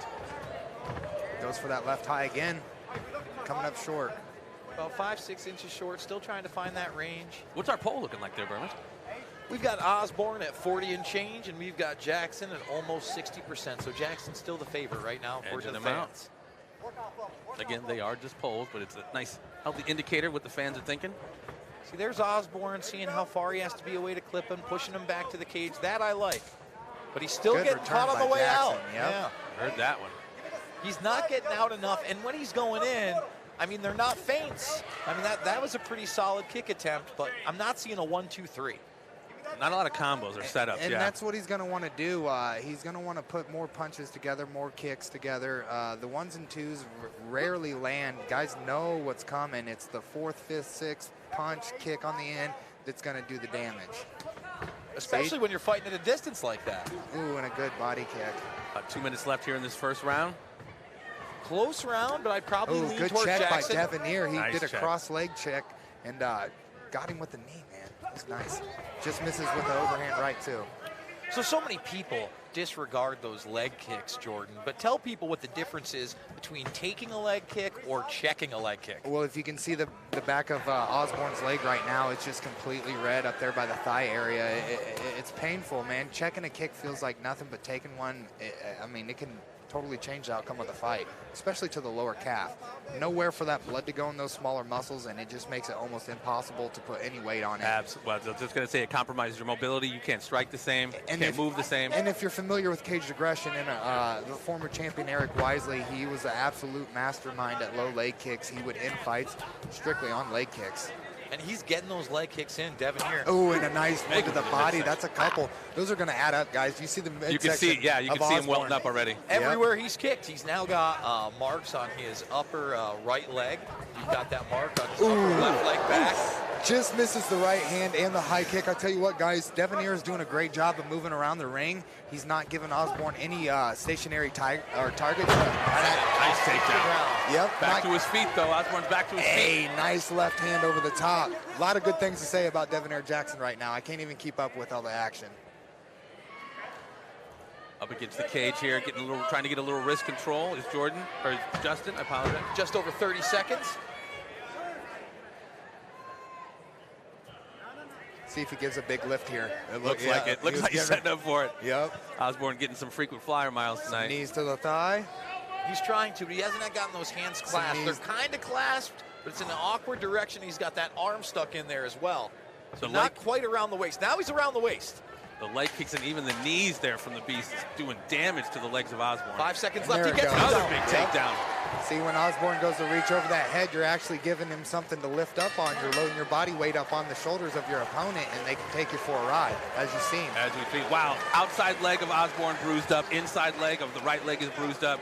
He's definitely, the Beast is finding serious success with those leg kicks. And his torso. Yeah, I mean, that shot. The couple body kicks that he took have definitely made their mark on his midsection.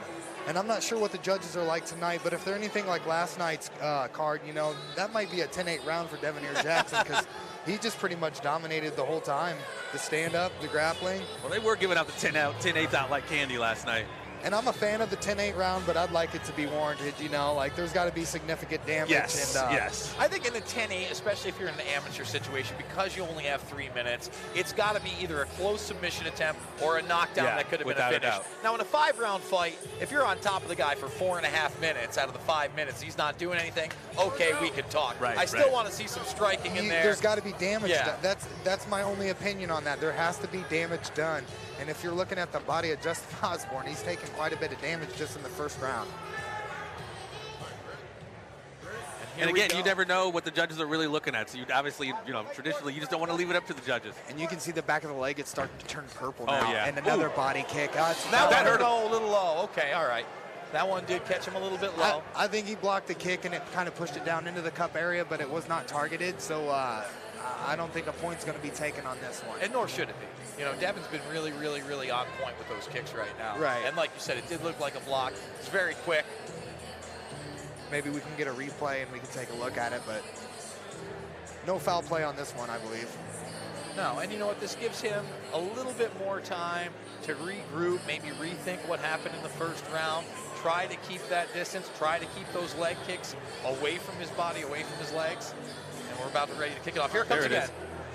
So he's coming in. And right solid. Even with the cup on, you get hit in the giblies. I'm sorry, ladies, if you don't understand this, but it's not only just the initial blow, but it like sets in like 30 seconds later. Yeah, it's a delayed reaction. Oh, and he catches.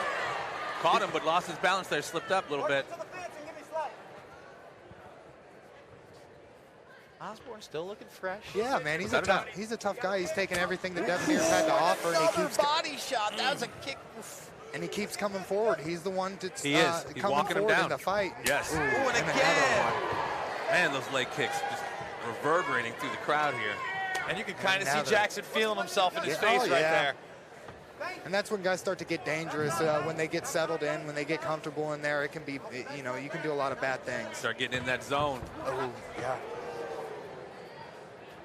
And really, Jackson's one good timing strike away from Osborne coming in at the wrong time and putting him down. You can see the look on Justin Osborne's face. He did not like that to the body.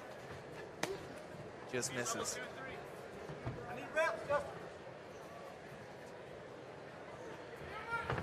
Good matchup so far. Leg quick from Osborne, kind of misses. Yeah, Devonair did a good job of circling away from it as it was coming. Not a lot of power on it. And that's pretty much what he's been doing. He's been circling the outside of the cage. Yeah, there it is, counter right. Yep, straight right down the middle. But you're right, Bermas, he is circling away from the power of Justin Osborne, and he just Osborne just, you know, comes up short almost every time he throws it. Waves him in. And again, that seems to be Jackson's strategy. Let him come in, let's counter, let's get powerful. Those are great combos by Devonair Jackson, man. He's really on his game tonight. And you can probably attribute that to, you know, Coach Eric Koch up there in Hard Drive Performance Center. They're doing a lot of good things, as I mentioned before, in Sam Morrison's fight. So, we got 3 minutes left here in the second round. That was another big body kick. He just keeps going there. And it almost feels like Osborne is trying to come in with the 1-2-3, but by that second strike, he's getting countered so hard, he's got to get out of there. Yeah. Unless he wants to be in a phone booth. We know how that can turn out. Yeah, the Beast is definitely putting his strikes together. So just about halfway through the second round. More of the same from Jackson. You got to wonder, this tails down a little bit longer. Will he take the takedown and ensure the round, even though I think he's got it handily right now. Yeah, there's still a lot of time left on the clock, though, so that could change easily. But you just look at the legs and the body of Justin Osborne. They're just battered. Bruised behind the left thigh. Right thigh is just red. His midsection's red. Ooh, nice big straight right down the pipe there. You know, we just saw him come with a big, big high kick, Osborne, and miss at the top. You know, I always ask, where do you like to put that high kick? Because a lot of people tell me, is it the shoulder? Is it almost the elbow, hoping they're going to duck in? Are you going for the head? What do you like? I mean, it's all situational, but generally if I'm just throwing a high kick, like I'm trying to skip it off I want my ankle or my foot area to kind of skip right over the top of your glove and hit you right in the top of the head, because that'll give you the the deer on the ice, skates. Yeah. You start doing the chicken dance. And, Yes. And it doesn't hurt. It knocks your equilibrium off, and it's hard to recover from, and you can finish a fight real quick. Ooh. Nice big And right a good hand. over the top. And you can finish fights that way. Ooh, body kick again, but came off balance. Almost like he was trying something with a capoeira. But It did kind of look like it there, didn't it? Possible cartwheel kick. Yep. Ooh. Osborne still has a shot at this round, but he's definitely going to have to show something in this last minute. Without a doubt, the Beast is putting his strikes together. Combinations, punches and bunches. He just continues to look super comfortable in there, super fluid with his motion. And Osborne's not doing really anything wrong. He's giving feints. He's trying to come in. He's throwing good, hard strikes. He just keeps coming up short, and I think it's to attribute to the movement of Devoneer Jackson. Without a doubt. He's not standing in one spot. And look at that. That's just an unorthodox combo right there, and it worked. It was great.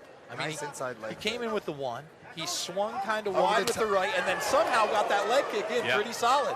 Missed with the 1-2, and it wasn't a traditional straight 1-2, like you said. Very awkward.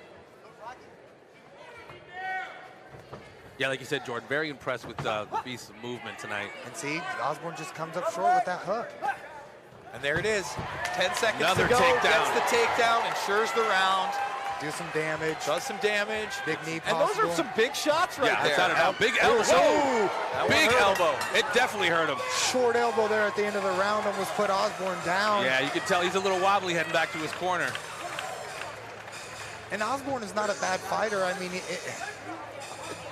man, Jackson is doing so much out there. I know this guy is a tough kid, man. I can tell just by the way he's fighting. He's very uncomfortable right now because he's not landing anything, and he's probably not used to that. Like you said, he is striking. He is, putting it out there, but he's just coming up short. He's just missing, and I think it's because Devoneer's moving so Absolutely, absolutely. But here's the question, guys. There's a four punch combination. Oh, that was the kick to the cup. But that's why Devoneer's landing. It's more than one punch, one kick at a time. He's putting 3 or 4 of them together. And this is a 5-round fight. You can obviously see that Jackson is much more heavily muscled. And this guy's sticking in there. Osborne's sticking in there. So let's see what happens in this 3rd round. Now, at the same time, he's not expending a ton of energy. But we know deep waters are different strokes for different folks. Absolutely. Until that bell rings to signal that the fight is over, it is any man's game as long as you are in there and you have the will to win. And I think that Justin Osborne has the will to win. I don't think he's used to this happening to him, and I think he wants to maybe give some payback here. And the later rounds are going to be a great opportunity for him to do that. Here we go, round 3.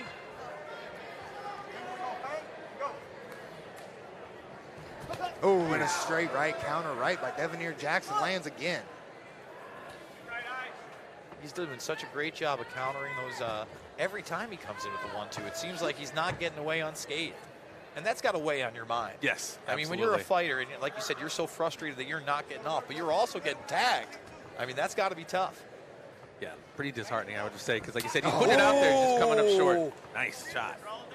I mean, not only the big body leg kick, but the look on his face and his hands moving in there. Again, it's that psychological edge. And that's exactly it, Bermas. He is he's baiting Osborne into his game. And if you listen to Lindsay Spencer earlier, that's kind of what she talked about, is making your opponent play your game as opposed to playing theirs. Whoa, nice.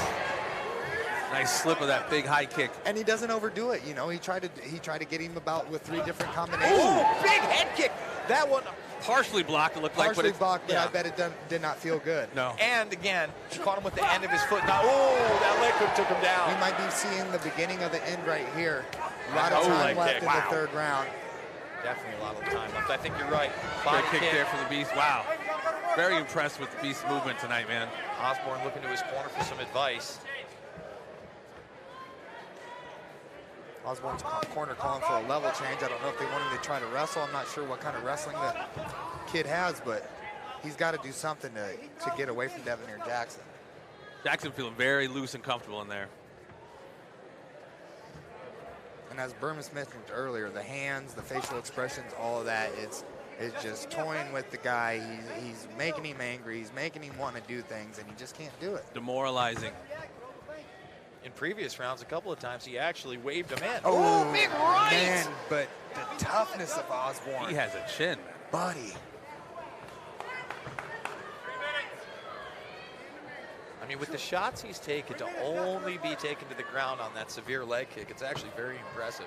Because again, we saw that head kick in this round. We've seen that straight right. We've seen some hard shots on the inside, like that short elbow. A bunch of straight rights. Attempted a flying knee right there from Osborne. Ooh, another kick to the face. That one touched him. I feel like if he's 6 inches closer and catching him with that shin, it's lights out. Because he hasn't caught him with the shin yet. Nice block. But it would have been nice to see Osborne sets it up with a 1-3, so it's a jab lead hook, but then he didn't put anything on it. If he could have put a 2-3-2, like a straight hook straight, or maybe even went down to the body just to get a little bit of level change, he might find a little more success. And that's a good point because, you know, he's kind of abandoned going after Devin Jackson's body. Yeah, he's just head hunting. Yeah. You know, like I said, I feel like he thinks he's backed into a corner, can't really get anything off, and is just looking for a one and done, which is what he's going to need, I think, to make it out with a W. Good right. Good right. Nice one. Yeah, absolutely. Caught that kick and delivered Devin his own Jackson right. kind of acknowledges that he got caught there. Good leg kick. But now we're seeing some action. But just back to the disrespecting. Another big straight right. Good right.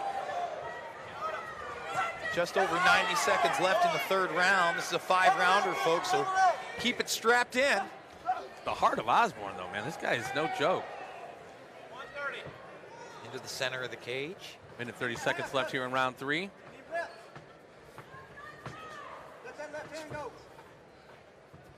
Ooh.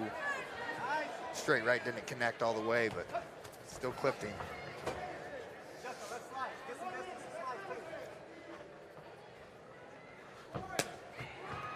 Nothing on that one. Nope. Another body kick. Tough to tell how. Again, he's taking those body kicks again and again and again. He's taking them like a champ, too.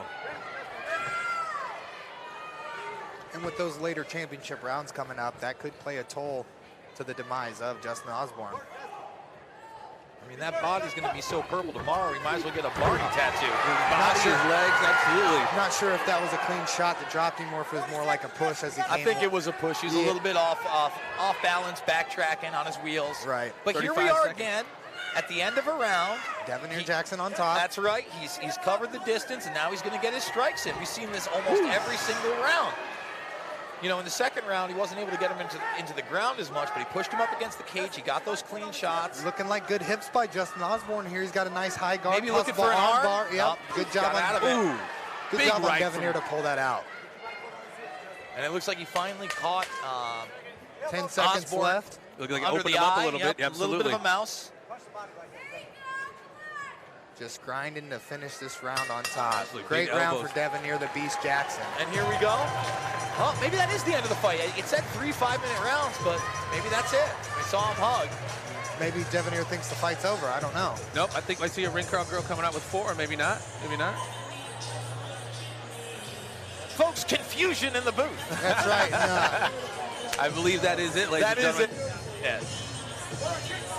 So dominant performance by Devin Jackson. No late rounds, although I think both of them could have gone into a fourth. Yeah, definitely. I would like to actually see a 4th and 5th round. That would have been, that definitely would have been I nice. would not be upset if this fight were to continue. No, I agree. 100%. Good cardio, seeming like both fighters were firing away to the very end. Yeah, and you know, hats off to Justin Osborne for sticking it in there. He took a lot of big shots, a lot of punishment, and he's still standing. So he's definitely a tough kid. Like to see him come back again. And great win for Devin Jackson. I do know that. Absolutely, bruised and battered, but definitely still standing. Unless all 3 judges weren't watching the fight. They would need to leave if they throw it the other way. Retire, find another job. Yeah.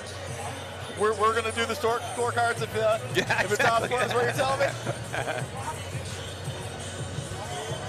Hard fought matchup here. But in my opinion, a dominant performance by the Beast. Incredible movement. I mean, he was... And he's still dancing in there. Yeah. He's going to be at the after party. Yeah, right? Oh, I mean, he's his biggest fan, so I'm sure he's definitely feeling himself real good right now, you know? And we're but he's got a lot to be happy about, though. Absolutely. I mean, he put on a great performance. You know, been a part of Cage Aggression before, so we're glad to have him back, and we hope to see him again.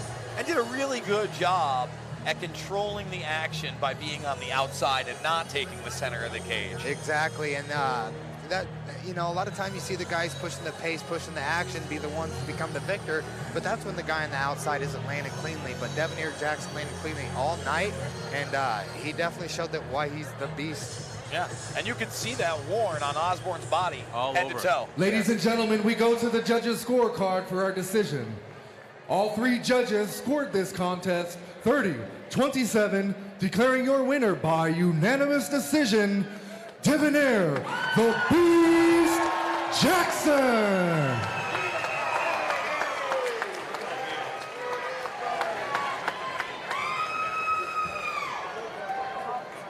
Come on over here, Dev. We're here with your winner, Debonair Jackson. Debonair, first of all, welcome back to the camera cage and doing it in the fashion that you did. Talk to us. You had a very durable opponent. You know, I heard a lot of chatter cage side, you know, about how crisp you looked, about how focused you looked. I think a lot of that was left off as far as how tough your opponent was tonight, man. Was it frustrating when some of those big shots weren't putting him away? Not really. Our biggest thing with our camp and what we've been working on, I know I got a lot of power. I tend to sometimes use too much of it. So our big thing was being patient, picking our shots, and being real good on defense. Hey, you look at any of the world champions, they're really good on defense. Well, look, you took a little bit of time away from the cage. Seems that time did a ton of good. Anything in the near future upcoming for you? I don't know yet, but I know we got a 170 fight coming right after me and another one after that. I'm trying to climb the ladder, so I'm ready for whatever. Well, that works. You're definitely looking like you're in shape to do that climbing. Anything you want to mention, anyone you want to thank before I let you get that celebration? I just want to thank anybody who came out to support me, anybody at home watching as well, my team, my family, everybody, all of you. Thank you. I love you all. Well, look, again, congratulations on the performance. Congratulations on the win. Let's hear it one more time, ladies and gentlemen, for your winner, Debonair the Beast Jackson. Here we go, ladies and gentlemen, as we move forward. We have the co-main event about to go down. Josh El Tigre Neal facing off against Nelly Thompson. Jordin, you're pretty familiar with Mr. Neal. What are your thoughts on this matchup we have coming up? Yeah, Josh is a very tough kid, man. He's had some good wins in his career. He's taken some good losses too, but he never faults, man. He's always grinding, looking to push forward. I know he likes to push the pace. He likes to have good conditioning, and I think we're going to see that here tonight. Fighting out of Pura Vida, BJJ and MMA out of Milwaukee, Wisconsin. MMA career started with training of Brazilian Jiu-Jitsu. Looks forward to this test against a very, very game opponent, like you said, Josh Neal. Feels he's explosive and resilient. Will be the components which will lead him to victory lane. Looks up to his coaches, of course. Looking forward to this one, ladies and gentlemen, the co-main event of the evening as we slowly but surely begin to wind down this incredible, historic weekend, Thursday, Friday, Saturday. It's been amazing being escorted to the cage by his coaches and teammates, as well as somebody who picked up a victory tonight, Jordin Clark, in an impressive submission win.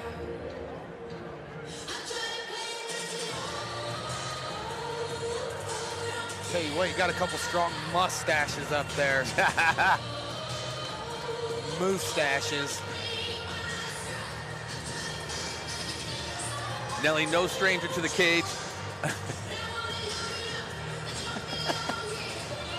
The referee in here cracking jokes, trying to have a little fun, as we always do.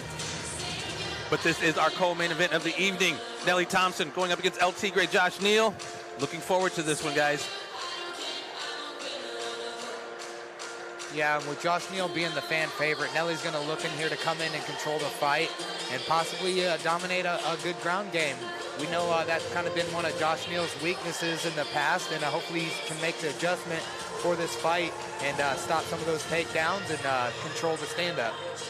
How's our polls looking over there, JB? We got Nelly Thompson at 53.85% and Josh Neal coming at the slight underdog at 46.15. But as we know, that can change. I do want to thank everybody watching at home on CagedAggression.tv. None of this would be possible without you guys' purchases and support of these great fighters, and also to Mike Goodwin for making this triple event happen. Absolutely. Kudos to Mr. Goodwin. And thank you to Jordin, the henchman Hinman, for stepping in, joining the broadcast team. It's been a blast, brother. We're not done yet, but it's been awesome. Yeah, and I hope to see you guys back here sometime soon, man. I've had a great time, and I'd love to chat with you guys again. For sure. I'm all over Goodwin for another event in 2 months. You hear that, Mike? Let's Absolutely. go. The fans want it. They got another one lined up in May, so. Make that a poll. Let's see what happens. As Thompson awaits the arrival of Josh El Tigre Neal. Fighting at a Summit Training Center. Hometown guy, Davenport, Iowa. It's been a pleasure to call a few fights with Mr. Neal. Fun watching him develop and get better. Yeah, through his amateur and professional career, man, he's had a lengthy time here at Caged Aggression, and we love watching this kid come in here and get to work. It will be a banger. Fireworks will fly, ladies and gentlemen, so buckle up.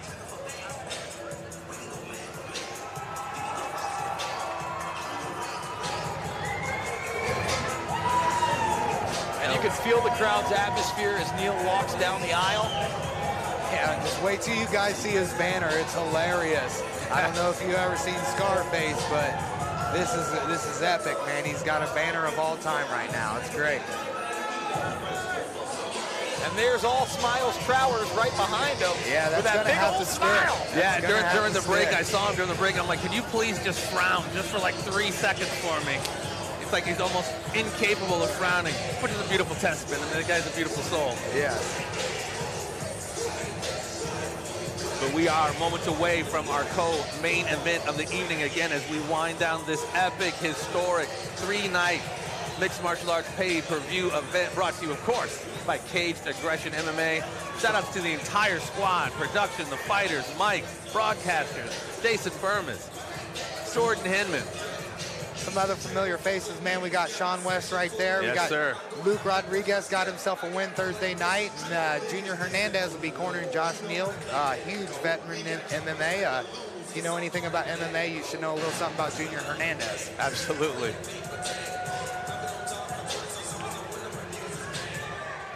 Here we go. Final inspection from his crew.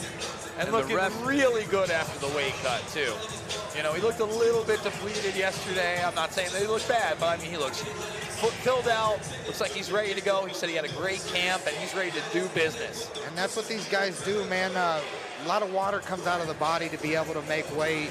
And so, you know, the day of weigh-ins, it's not always ideal as far as prettiness. But yeah, I saw a couple people stretched out. I mean, every fighter's different with their level of weight cut, but it always seems like it's never a picnic, man. It's always pretty depleting. Always. There you go. You got. And as promised, that banner is as ridiculous as you can imagine. Ladies and gentlemen, you got this Nelly Thompson is over our here wrestling against the co-main cage. event of the evening, scheduled for 3 5-minute rounds in the Caged Aggression Professional Welterweight Division, powered by La Quinta Inns and Suites. Introducing first, fighting out of the red corner. He stands 5 feet 9 inches tall and weighed in at 167 pounds. He trains with Pura Vida, BJJ, and MMA, and is sponsored by Black Line Designs. Joining us from Milwaukee, Wisconsin, Nelly Thompson! And his opponent, fighting out of the blue corner. He stands an even 6 feet tall and weighed in at 170 pounds. He trains at the Summit Training Center and Marty's Martial Arts and is sponsored by Radon Solutions, Better Basement Systems and Concrete, First Straight Painting, Say Uncle Photography, Alien Boy Boxing, Delph's Pro Gym, and Frick's Tap for the official El Tigre After Party. Joining us from Davenport, Iowa, El Tigre, Josh Neal!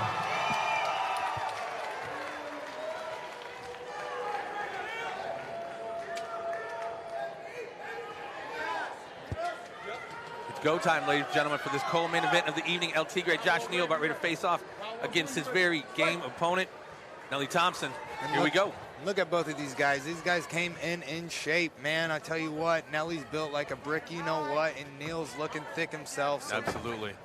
Definitely filled out after that weight cut. And both guys super confident yesterday when I interviewed them. And if you seen Nelly at the you know, right here at the beginning, he was all relaxed on the leaning against the cage here. Seemed pretty confident to me as well. Absolutely, both these fighters have their work cut out for them this evening. Nelly, the one taking the center of the cage. Neil now pushing back. Ooh, big left right. There's 1-2 there. Found its mark.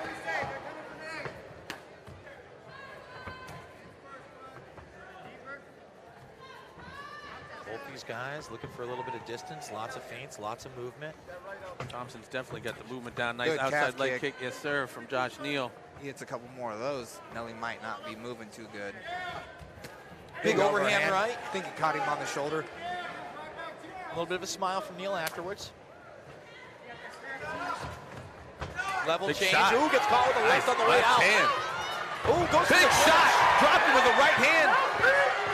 Neil appears to be Left, a little bit of left, trouble. right, left. Yeah. Neil smiling a little bit, comes out. I think the hand that dropped and kind of hit him on the shoulder was just so powerful that it just took him off his feet. Ooh, but he Another did get big caught left. with that one, and he smiles. A lot of times when guys smile, we know what that means. Yes, it means Yes, it we do. hurt. Another big right.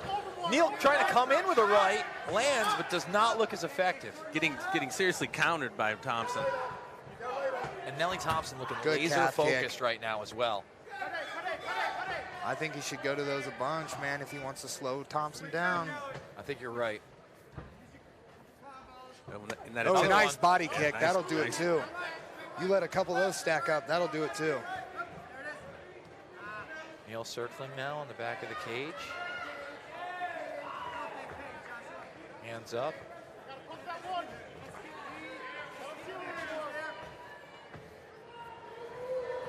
Josh Neal walking him down. Oh, Off balance with that wild one. Slow and wild. That was a little.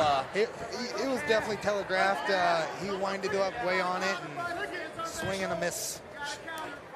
Good couple. Or pair of- Inside, then outside. Yeah, leg kick. yeah. Yep. Nice right hand from Neal. Ooh, big right left by Thompson again. Yep. Thompson kind of winces his eyes a little bit. Not sure if maybe something got in there. I'd like to see Neal maybe throwing an uppercut or a possible knee. Nelly is ducking his head and just swinging wildly. You know, and even when Thompson went down, he was going for that plump kick clinch and looking for those knees. So when he did catch that, we couldn't tell whether it was clean or got the shoulder. But that big shot, you know, he was going for that plump clinch and almost looked Vanderlei Silva style. Yeah, you're going to have to do something to slow him down. Some knees from the clinch would definitely do it. But like I said, Thompson just seems to be ducking in and kind of throwing a couple big over-the-top haymakers. And I think that'd be a good opportunity for Neal to maybe sneak in an uppercut or a good knee. Either Wicked front kick right there as Neal tried that flying knee.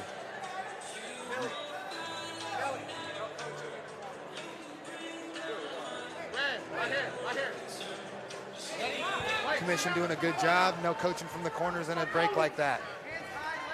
I didn't know that. Like that's what I thought the corner was there for. No, it's kind of like in boxing where you go to your neutral corners. And you gotta Yes, go to yes, neutral you're corners. right. You can't, Absolutely. you know, there's no coaching at that time. Nice straight left there from Nelly. Big overhand right attempt, just misses. Loaded up with it. Good body kick by Neal right there. You hear the corner tell Nelly he's too wild with that three. Yeah, That's kind of what we're talking about. And there See, was he's just another wild one. He's just windmilling. Oh, nice right hand behind the head. Yeah, behind the ear there, absolutely. Ooh, wild with that again. That's okay. But Neal took it Neal like a shook champ. that off, absolutely. Thank you, sir. Might have another. Yes. It'd be interesting to see how long Nelly can keep that up for, too. I mean, he's throwing a lot of power into all of his shots, which I like. I'm a Definitely fan loading up, though. But it I'm a takes as fan much of out that. of you when you miss as when you land. Right. El Tigre does a good job. Ooh, good skip off the head. Ooh, to the cup? No? No, it's a Midsection. little high. Oh, good leg kick. Nice leg kick, absolutely. Good left. Having some success right there. Good straight right. Just calling a few of Neal's fights. It's interesting to see how he's developed. He's definitely getting better. Absolutely. It seems like Thompson's left isn't as wide. He's running that well. They're starting to exchange good here. Neal seems to be catching him with some punches. Yep, there's now, a if you right. look at Neal's face, he's kind of got a big strawberry on the upper side of his head, but he's really starting to land some shots here. Both fighters starting to open up a little bit. About 30 seconds left in the round. 1-1-2 from Neil. And it's those combos that are going to do it. There's the level change.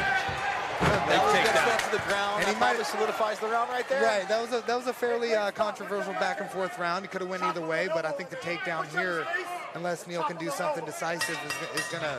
And there. Oh.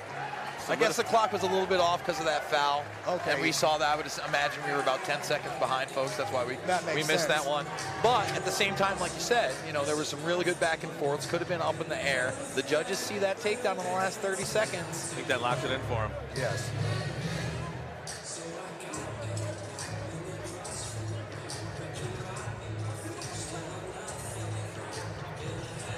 Very, very active first round from both fighters. Yeah, great start to the co-main event.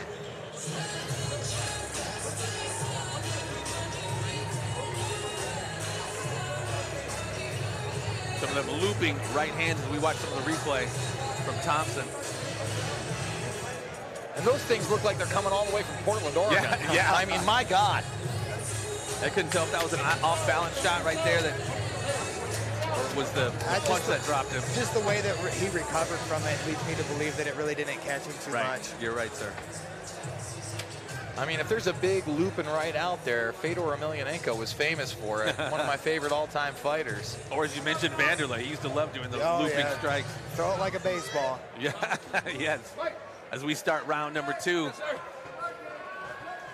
And there he goes, level changes right away, scoops him and dumps him hard. Picking up where he left off. That was a hard big dump. That was a takedown big by slam. Nelly Thompson.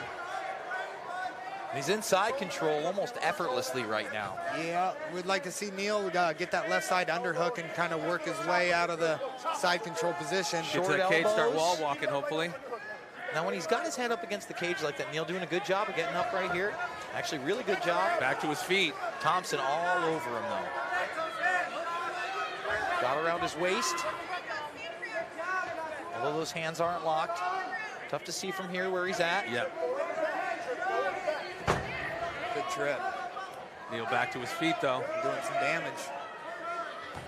Like I said, yeah, if he gets that cage, might as well score some points.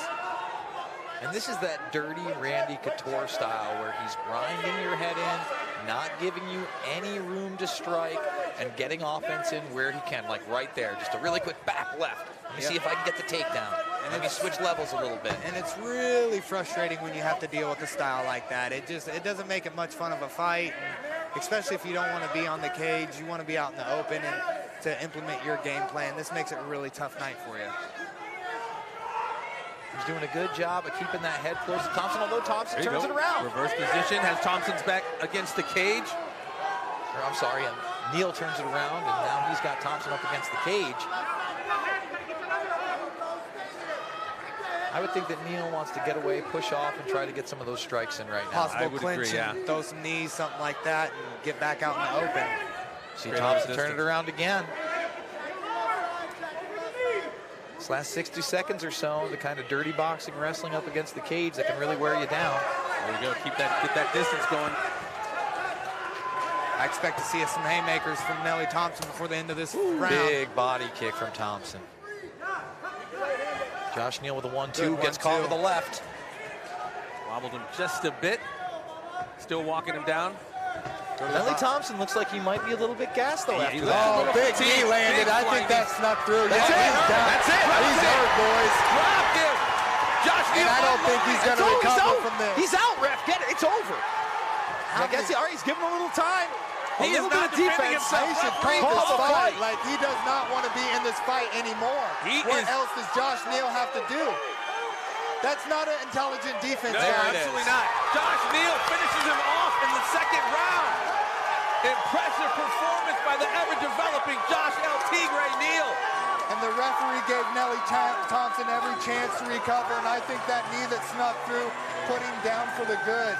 He just could not get his wits about him, and he could not get up, could not recover. I agree 100%, and you can see after that 60-so second exchange against the cage, he was a little bit tired. Right as you said that, absolutely. Jumped on him.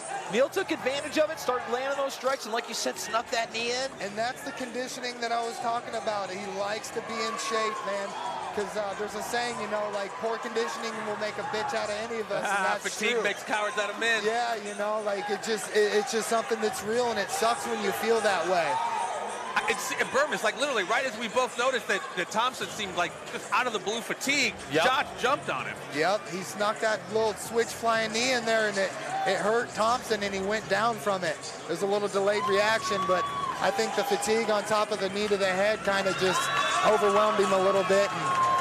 Very impressive performance by Josh Neal. Ever developing, man. It's awesome. Huge win. Big win, absolutely. You love to see the comebacks, right? Yeah. That's what MMA is all about. Yes, Sticking it out, being gritty, taking your lumps, taking your shots. That's why we want to see the last fight go 5 instead of 3. Right.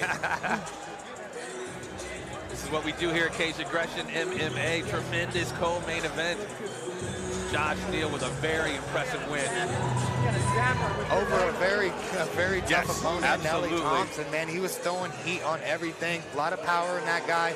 We'd like to see him come back and see what he can make to adjust and maybe get a W his next time out. Very emotional Josh Neal over here as he picks up this W.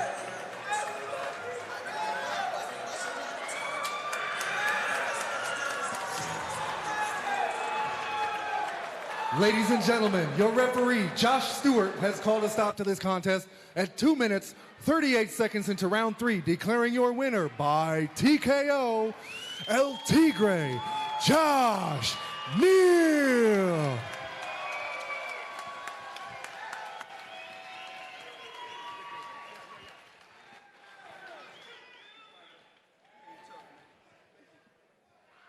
All right, come on over here, Josh.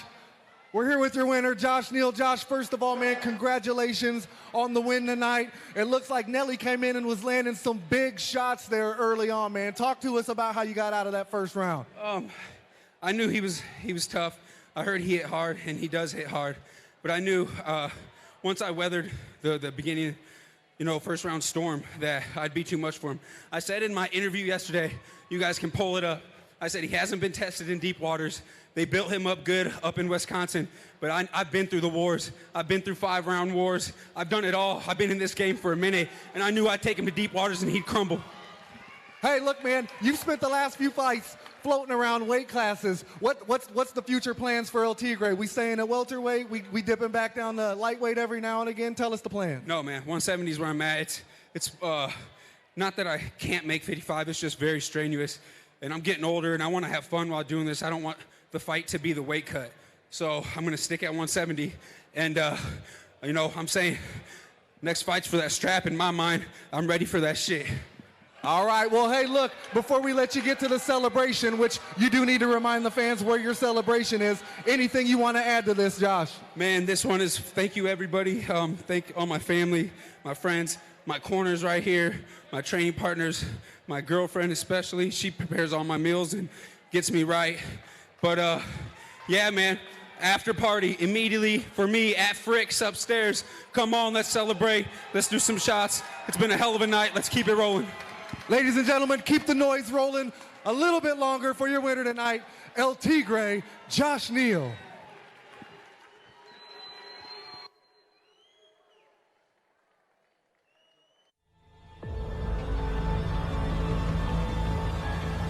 We should all be very concerned about how we find a way to slow down the trajectory of this virus. We do start this half hour with more on how the coronavirus is impacting the sports world. New announcements overnight. As the world stopped due to the ravishing effects of the COVID-19 virus, Caged Aggression MMA pioneered live sports entertainment when they broke barriers to safely host 3 back-to-back-to-back 2-night events. Hey Cage Aggression fans, don't miss out on the official after party at Ruby's Beers, Bikes, and Brats, east on 3rd Street. You get the chance to hang out with the top MMA fighters while enjoying the endless draft selection Ruby's has to offer. Are you hungry? If so, Ruby's Kitchen will be open late, serving you the best brats, burgers, brat burgers, and tacos.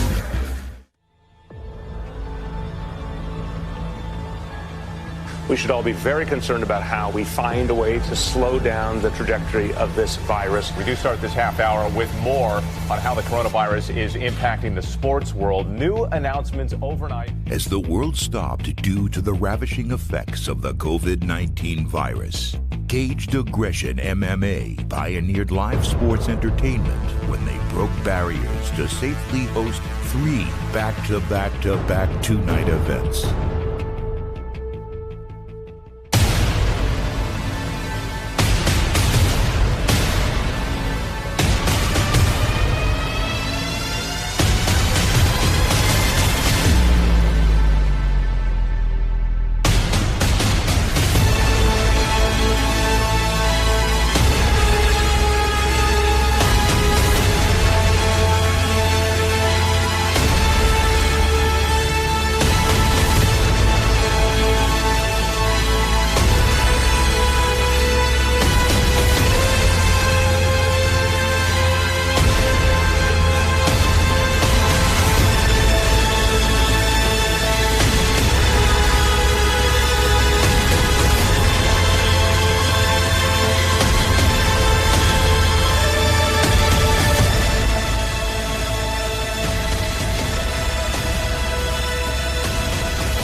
Wow, what a tremendous co-main event we just witnessed, and here we are, the reason for the season.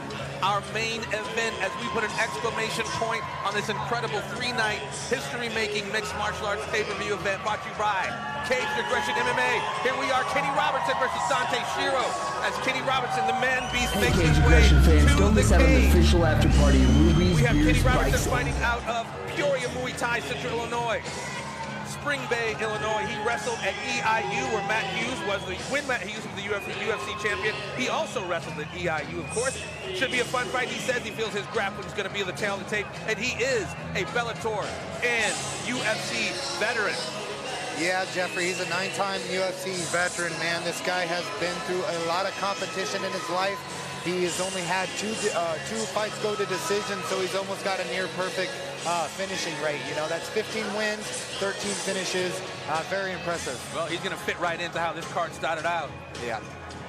And when I talked to him yesterday, he said, look, I'm not making any predictions. This is MMA. It could go anywhere. Sure. He's like, I could finish it in a knockout. We could have a submission. It could be a decision. There's just too much going on once you step in that cage. The most important thing is to walk out with that W. Absolutely. The competition is that stiff. Sorry, Cam. And I'll tell you what, looking at Kenny Robertson, he does not look overly impressive as far as physique-wise, but let me tell you what, he is probably one of the strongest human beings I have ever felt in my life. He's a complete powerhouse, and he hits like a dump truck, I am telling you. He flicks punches out there, and it feels like you ran face first into a brick wall. So quite the appropriate moniker then, being the man beast. Yes, sir.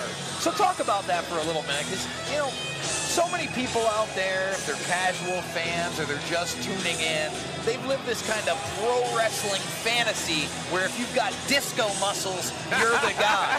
And this isn't a bodybuilding competition, is it? Absolutely not. You know, nobody that fights wants to be the guy that's in the best shape, like, oh, I can work out the hardest. Yes. They want to be the guy that can knock out the guy that thinks he can work the hardest, I promise.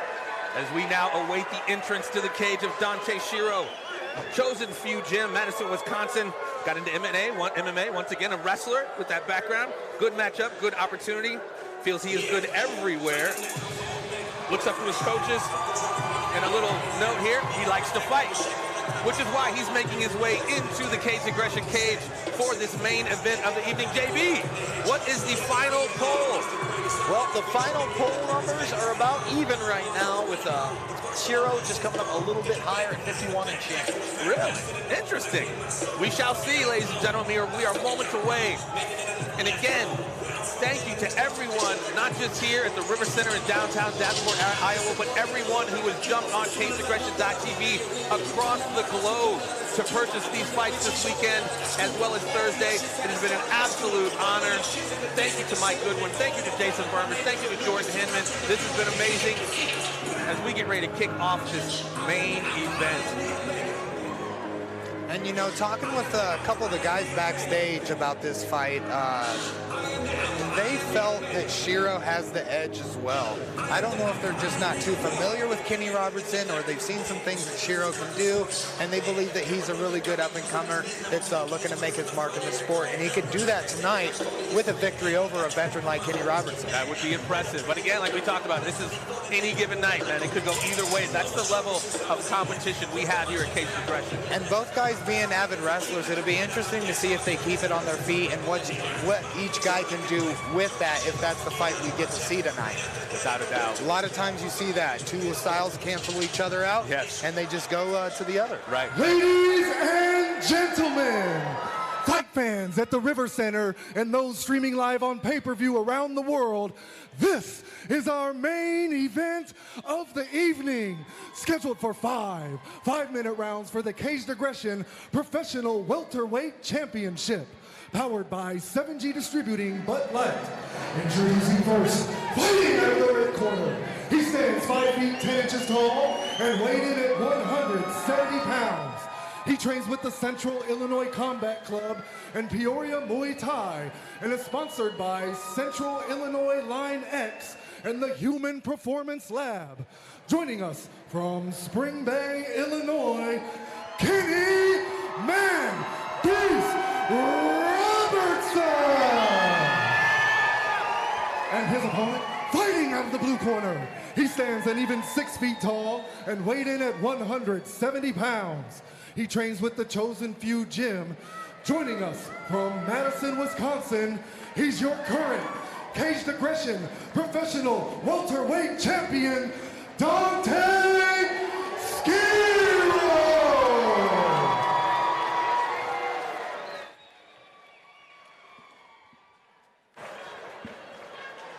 Gentlemen, we went over the rules in the back. Sorry. Listen to obey my commands at all times, protect yourself at all times. You guys want to touch them up now. Vargas getting a little close to referee there, wasn't he? Dante definitely stoic, game face locked and loaded. No touch of the gloves either. Kenny Robertson offered up the touch of the gloves. Skiro don't want no part of it. No touch. We're here to fight, not be friends. You know, Dante was extremely confident in my interview with him yesterday, having no doubt that he was going to get the victory and move on. So, say what you want, he's focused and has a plan, but he's got to go through a UFC veteran to get there. Right, without a doubt. Both fighters locking up here up against the cage, moving back to the center here.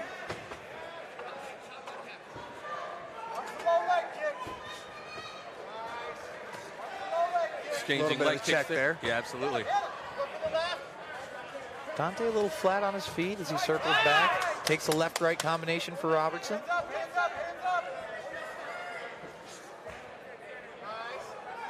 Oh, big right. Another big right. I'm telling you, Kenny has got power like big kick by Kenny Robertson. And he does this weird things with his hands where he keeps them open and they just kind of bobble in front of you. The next thing you know, you're getting punched by one. They absolutely look like a pair of bobblehead toys. Yes.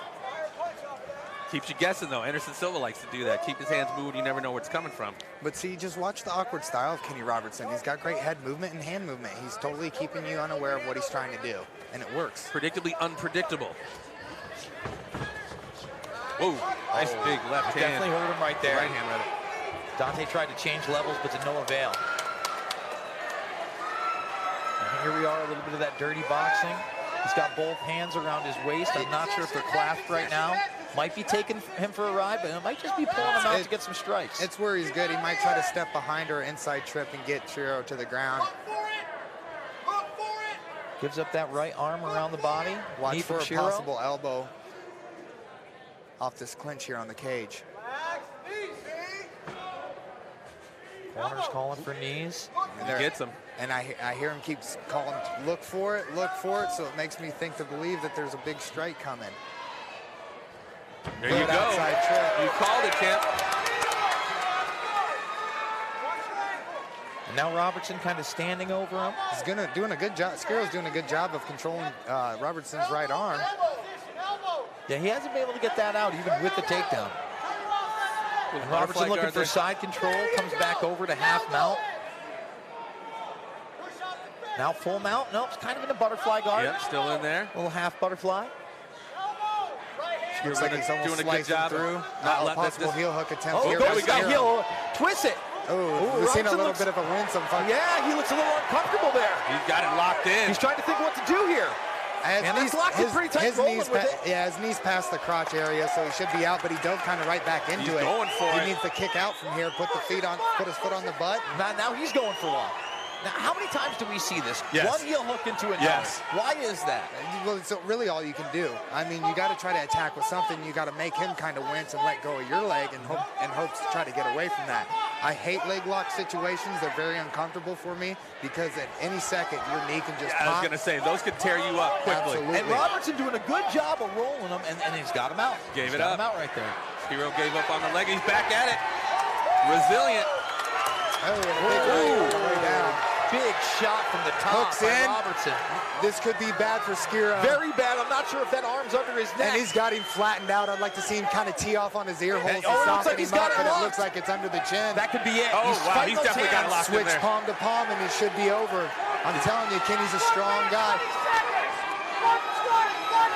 Minute and 15 seconds left here in the first round. Dante fighting that arm hard. He wants to try to get his butt to the mat so he can alleviate some of that pressure and kind of dig his way down and get out of the arms of Kenny Robertson. Kenny Robertson, both legs wrapped around Dante. He's got that arm under, not able to clinch the fist or lock it up. Dante doing a good job of controlling that one hand. Robertson has his feet crossed here. I don't know if Skiro knows it or not, but there's a submission you can hit with your legs when they cross their ankles. You hook over the top and you just arch your hips into it, and their leg has nowhere to go. Manby still on the back of Skiro. He can't shake him. 40 seconds left. Yeah, it's a long time. Long time, and this time he might have it a little deeper. Still doesn't have it clasped, but he's going palm to palm. It looks like he might have it palm to palm. Skiro's doing a good job of defending. He's trying to push both hands, though. Those are locked in. He does a good job of pushing both those hands. Wow. Doing a good job. Looks like he's trying to turn into him. 15 seconds. He gets it again. Kenny's still hunting that choke. Yes, he is. This one seems to be the least locked in, however, of the three. Obviously a Kenny Robertson round here, folks. Absolutely impressive first round He's for the going to throw a Man-Beast. little leg scissors on his midsection, squeeze a little bit out of him before the round's over. Talk about that. That's the most uncomfortable position you can be in, those body triangles. And that's just veteran stuff there. I mean, most guys wouldn't realize that they had something there, but just a simple leg scissor to the midsection, that'll just help zap some of the energy Absolutely. out, especially at the end of the round. You're sucking wind anyway. You can't get those breaths. Yep. So, and we've seen that be a factor here tonight in the previous fight. You know, you won't have as much energy, you're expended. All of a sudden, you get caught with a shot, your legs are gone. Yeah, once the cardio goes, the chin goes as well. Makes it a lot easier for you to get knocked down, and you can't take as much damage when you're gassed like that. And we just saw that with that co-main event, Josh Neal and Nelly Thompson. Nelly ran out of steam, and then it was over. It was over. Watching some of this, there's the trip, and there's that first ankle lock attempt. And again, look at that roll. Look at those rolls, man. He was doing such a good job. Boom. I don't know if he caught him flush with that. That was a big hammer he dropped. No, and a lot of times you just want to throw that so you can get into a side control position. There you go. You know, you get something in their face, make them cover up, you drop down into position, and then you go to work. Here we go. We start this second round. So outside leg kick checked by the Man-Beast.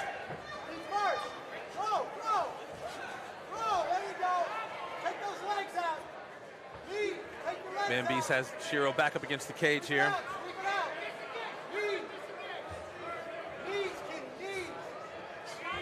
Corner calling for knees. Both guys trying to take out the legs of the other. Little foot stomps. What's your feeling on the foot stomp, Jordin? It depends on what you do with it. It's annoying, you know, but rarely do you ever see a foot stomp really significantly change outcome of a fight. Right. But you're staying busy. You're making the other guy think. It sucks to get your toe stomped on, and possible choke situation by Shiro here, or he's looking for it. I don't know if he's got the position for it. And there he goes to take the back in transition. But look, this is a big thing for him. This is the first time we've seen him really offensive on the ground, other than a defensive submission attempt. Right. I think Kenny's doing a good job of controlling the right arm, not really allowing Dante to do too much with this back control here. Back to his feet is the man beast. Watch a possible knee bar. Yeah, if he wasn't on the cage, he probably could have rolled with it and maybe locked out a knee bar there. But nice defense of the takedown from the man beast here. And it looks like Skiro's trying to take him right to the ground. But I would think he might want to back off and see if he can get some success on the feet. Maybe he's just that spent. Elbow from the back. Elbow, yeah. He's trying to kick out the legs of Robertson and try to get him back to the mat. Trying to drag him there. Man beast is not going down. Corners are calling for another elbow from Kenny. There's a knee from Skiro. Ooh, those don't feel good on the back of the calf. Yeah, I was going to say, those definitely going to take its toll. That can't feel good. There it is. There's the dump. Big body lock. There it is. And, you know, that's impressive to do something on somebody like Kenny Robertson. I mean, in the UFC, he fought like a world judo champion and defeated him and kind of ragdolled him around. And to see him get picked up and dumped like that is a big kudos to Dante Shiro there. Absolutely. Let's see if Man Beast can get back to his feet. That's what it looked like. Corner's calling that hand fight. Let's look what's happening down there. Just hard to get an angle. Just a good technical battle going on. Looks like Kenny's doing a good job of just controlling the hands, not really letting Shiro do too much, not absorbing any damage, so he might not be winning on the score. Oh, it looks like he's digging out a Kimura possibly. Yeah, he's got a Kimura locked up, guys. 2 minutes left. He's going to want to sit through hard to this and either use it to sweep. Yep, he's going to use it to sweep or he's going to try to finish it. Let it go. Back to his feet is the Man Beast. Possible rolling knee bar here. There's that elbow. Ooh, good block. Yes, good defense for that takedown there. Yep, hooking the leg. He's trying not to get dumped again. He's going to possibly try to knee bar him here. Got to watch his neck, though.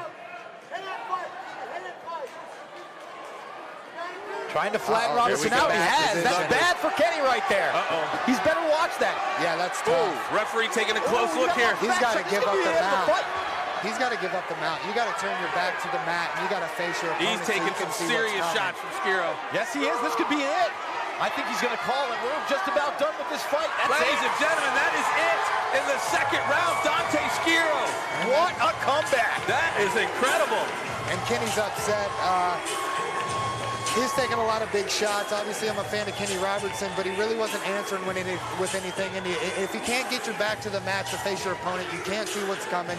You're not defending yourself. Yeah. Flattened out like that, it's really tough. 7, 8, 9, 10. Yeah, and I'm talking over a dozen unanswered. Unanswered. You're not intelligently defending yourself. That's the referee's job. Yeah, you're asking the referee to do something that, go against what he should be doing. And great fight between both guys.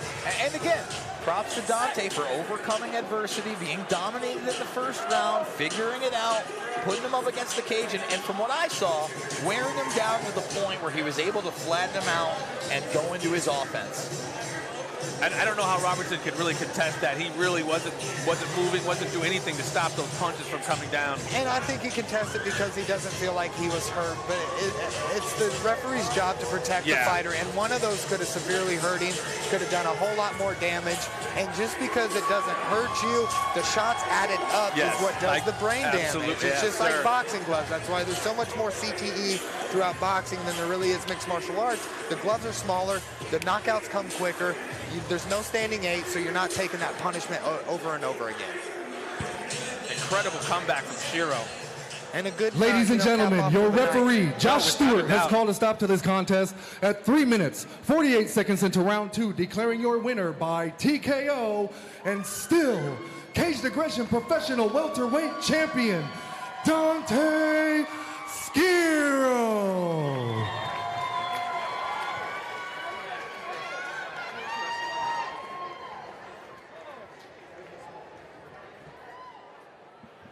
Come on over here, Dante. I'll let you get settled.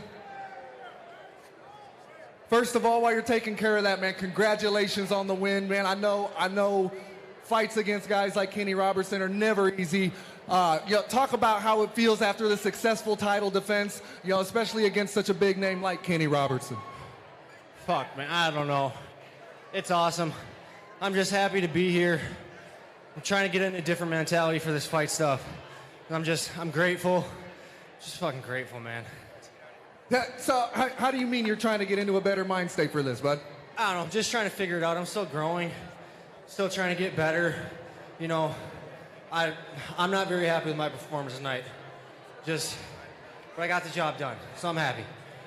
Well, look, there's been a lot of talk ever since you and your brother actually debuted in the cage not too long ago.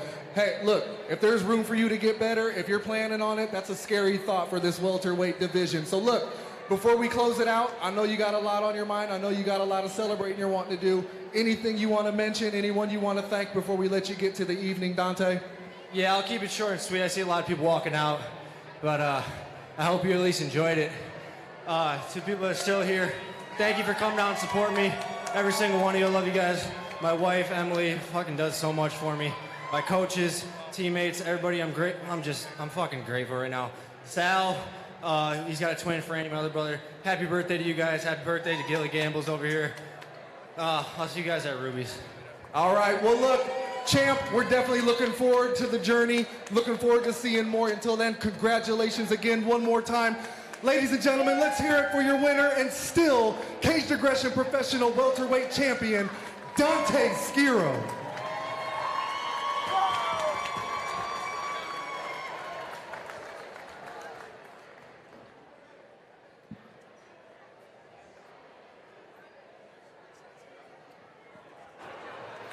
All right, folks, that's going to do it for us here tonight. 1, 2, 3 consecutive nights of Caged Aggression MMA officially in the books. Don't forget, head over to CagedAggressionEvents.com. Keep up with our schedule throughout the rest of the year. Also, catch us just down the road at Ruby's for the official after party, where we'll be awarding Fight of the Night, Knockout of the Night, and Submission of the Night. And until then, we'll see you next time, folks. And that is how we do that, ladies and gentlemen, as we put an exclamation point on this absolutely incredible first time ever 3-night triple event, mixed martial arts, pay-per-view. Thank you to everyone here at Caged Aggression. Thank you to everyone from around the planet Earth who tuned in. Gentlemen, what say you about this incredible, not just tonight, but this whole weekend? Well, especially tonight. No snoozers, big KOs. What else could you ask for to cap it off? And overall, all 3 nights of fights, just awesome, action-packed, but especially capped off by tonight's main event, where, again, we saw a comeback. And I love those comebacks, gentlemen. Gotta love the comeback. And it's a great one, too. Kenny Robertson versus Dante Skiro. It's kind of like UFC veteran, a guy that's been around the sport for a long time, and then you got a new up-and-comer, and he comes in and he gets the job done. He finished a great opponent in Victor Moreno to win the title, and then he keeps it by beating a very skilled Kenny Robertson. Absolutely, a big, big win for Dante. Again, you got the Lindsey Spencer picking up the very first Caged Aggression featherweight women's title. I mean, we started this night out with just knockouts, submissions, first round. We thought we were going to be out of here like an hour ago. The fights were so quick, but as we, it's just a testament to the competition, the elite level of competition here at Caged Aggression. You just never know what's going to go down. Like, this main event was absolutely awesome. Josh Neal, El Tigre picking up a huge, impressive victory. It's so cool watching all these fighters, but specifically Josh in the co-main event, how he's developed. It's, again, iron sharpens iron. You get in there, you start warring with elite level fighters, you get better. Whether you win or you lose, there's no real failure, just opportunities to learn. Absolutely, and he trains with a lot of good guys, here in the Quad City area. Like I said, he's got Junior Hernandez and Tim Hernandez to look up to, yes, and kind of mentor him as he makes his way through this sport. And then the Justin Osborne and Devonair Jackson fight, man, I think that was the only decision victory we had all night? It could be. I believe it was the I only think that was the three-rounder. only one, and let me tell you what a fight that was. I mean, nonstop action from Devonair Jackson. He put it all together, and he really he brought the pain to Justin Osborne. Picked up the unanimous decision. Again, I mean, we started out patient zero, Sam Norris, with an incredible first-round victory. Thomas Blackerby, The Muay Thai guy with the submission win. dude, you know? the guy came out of the womb training Muay Thai, and then he chokes the guy out. Again, everyone is so very diverse. Even if we were talking before, like UFC 1, you know, it was karate versus taekwondo or samba or something like that. Everyone now is so very well-rounded, really embodying what we've come to know as mixed martial arts. So I don't even know what to say, man. This has been an incredible last 3 nights. I can't begin to thank Caged Aggression enough for having me on board with this. It's super humbling. I looked down the aisle yesterday with my compadres here, talking to Jens Pulver, Pat Miletich tonight, Jordin Hinman. We have Jason Bermas. We had Tim Sylvia, not the first, but former UFC heavyweight champion. This has been absolutely amazing, humbling. Again, I'm so stoked to be a part of it. Gentlemen, any final comments, words on what we've experienced these last few days? I just also want to thank the pay-per-view audience for being out there, supporting Caged Aggression, and letting this promotion grow, and watching these fights grow and become better and better and better. And I know the sky's the limit. You know, and that's what's going to do it. It's going to be the fans. It's going to be the guys and girls at home that are, you know, tuning in and buying the pay-per-view to let this thing really rock and roll. And Mike Goodwin, with the matchups that he makes, I mean, it's just not impossible for him to do really anything at this point. Well, and again, I haven't seen, since I've been doing this for a little over a year now with you guys, with Caged Aggression, I've not seen any real lopsided fights. Again, that's a testament to the elite level of what we see here at Caged Aggression and the matchmaking skills of Mike Goodwin. So, you know, ladies and gentlemen, this was an amazing weekend. I hope you guys enjoyed it. I believe we are taking off in April, but we will be back May 8th or the beginning of May.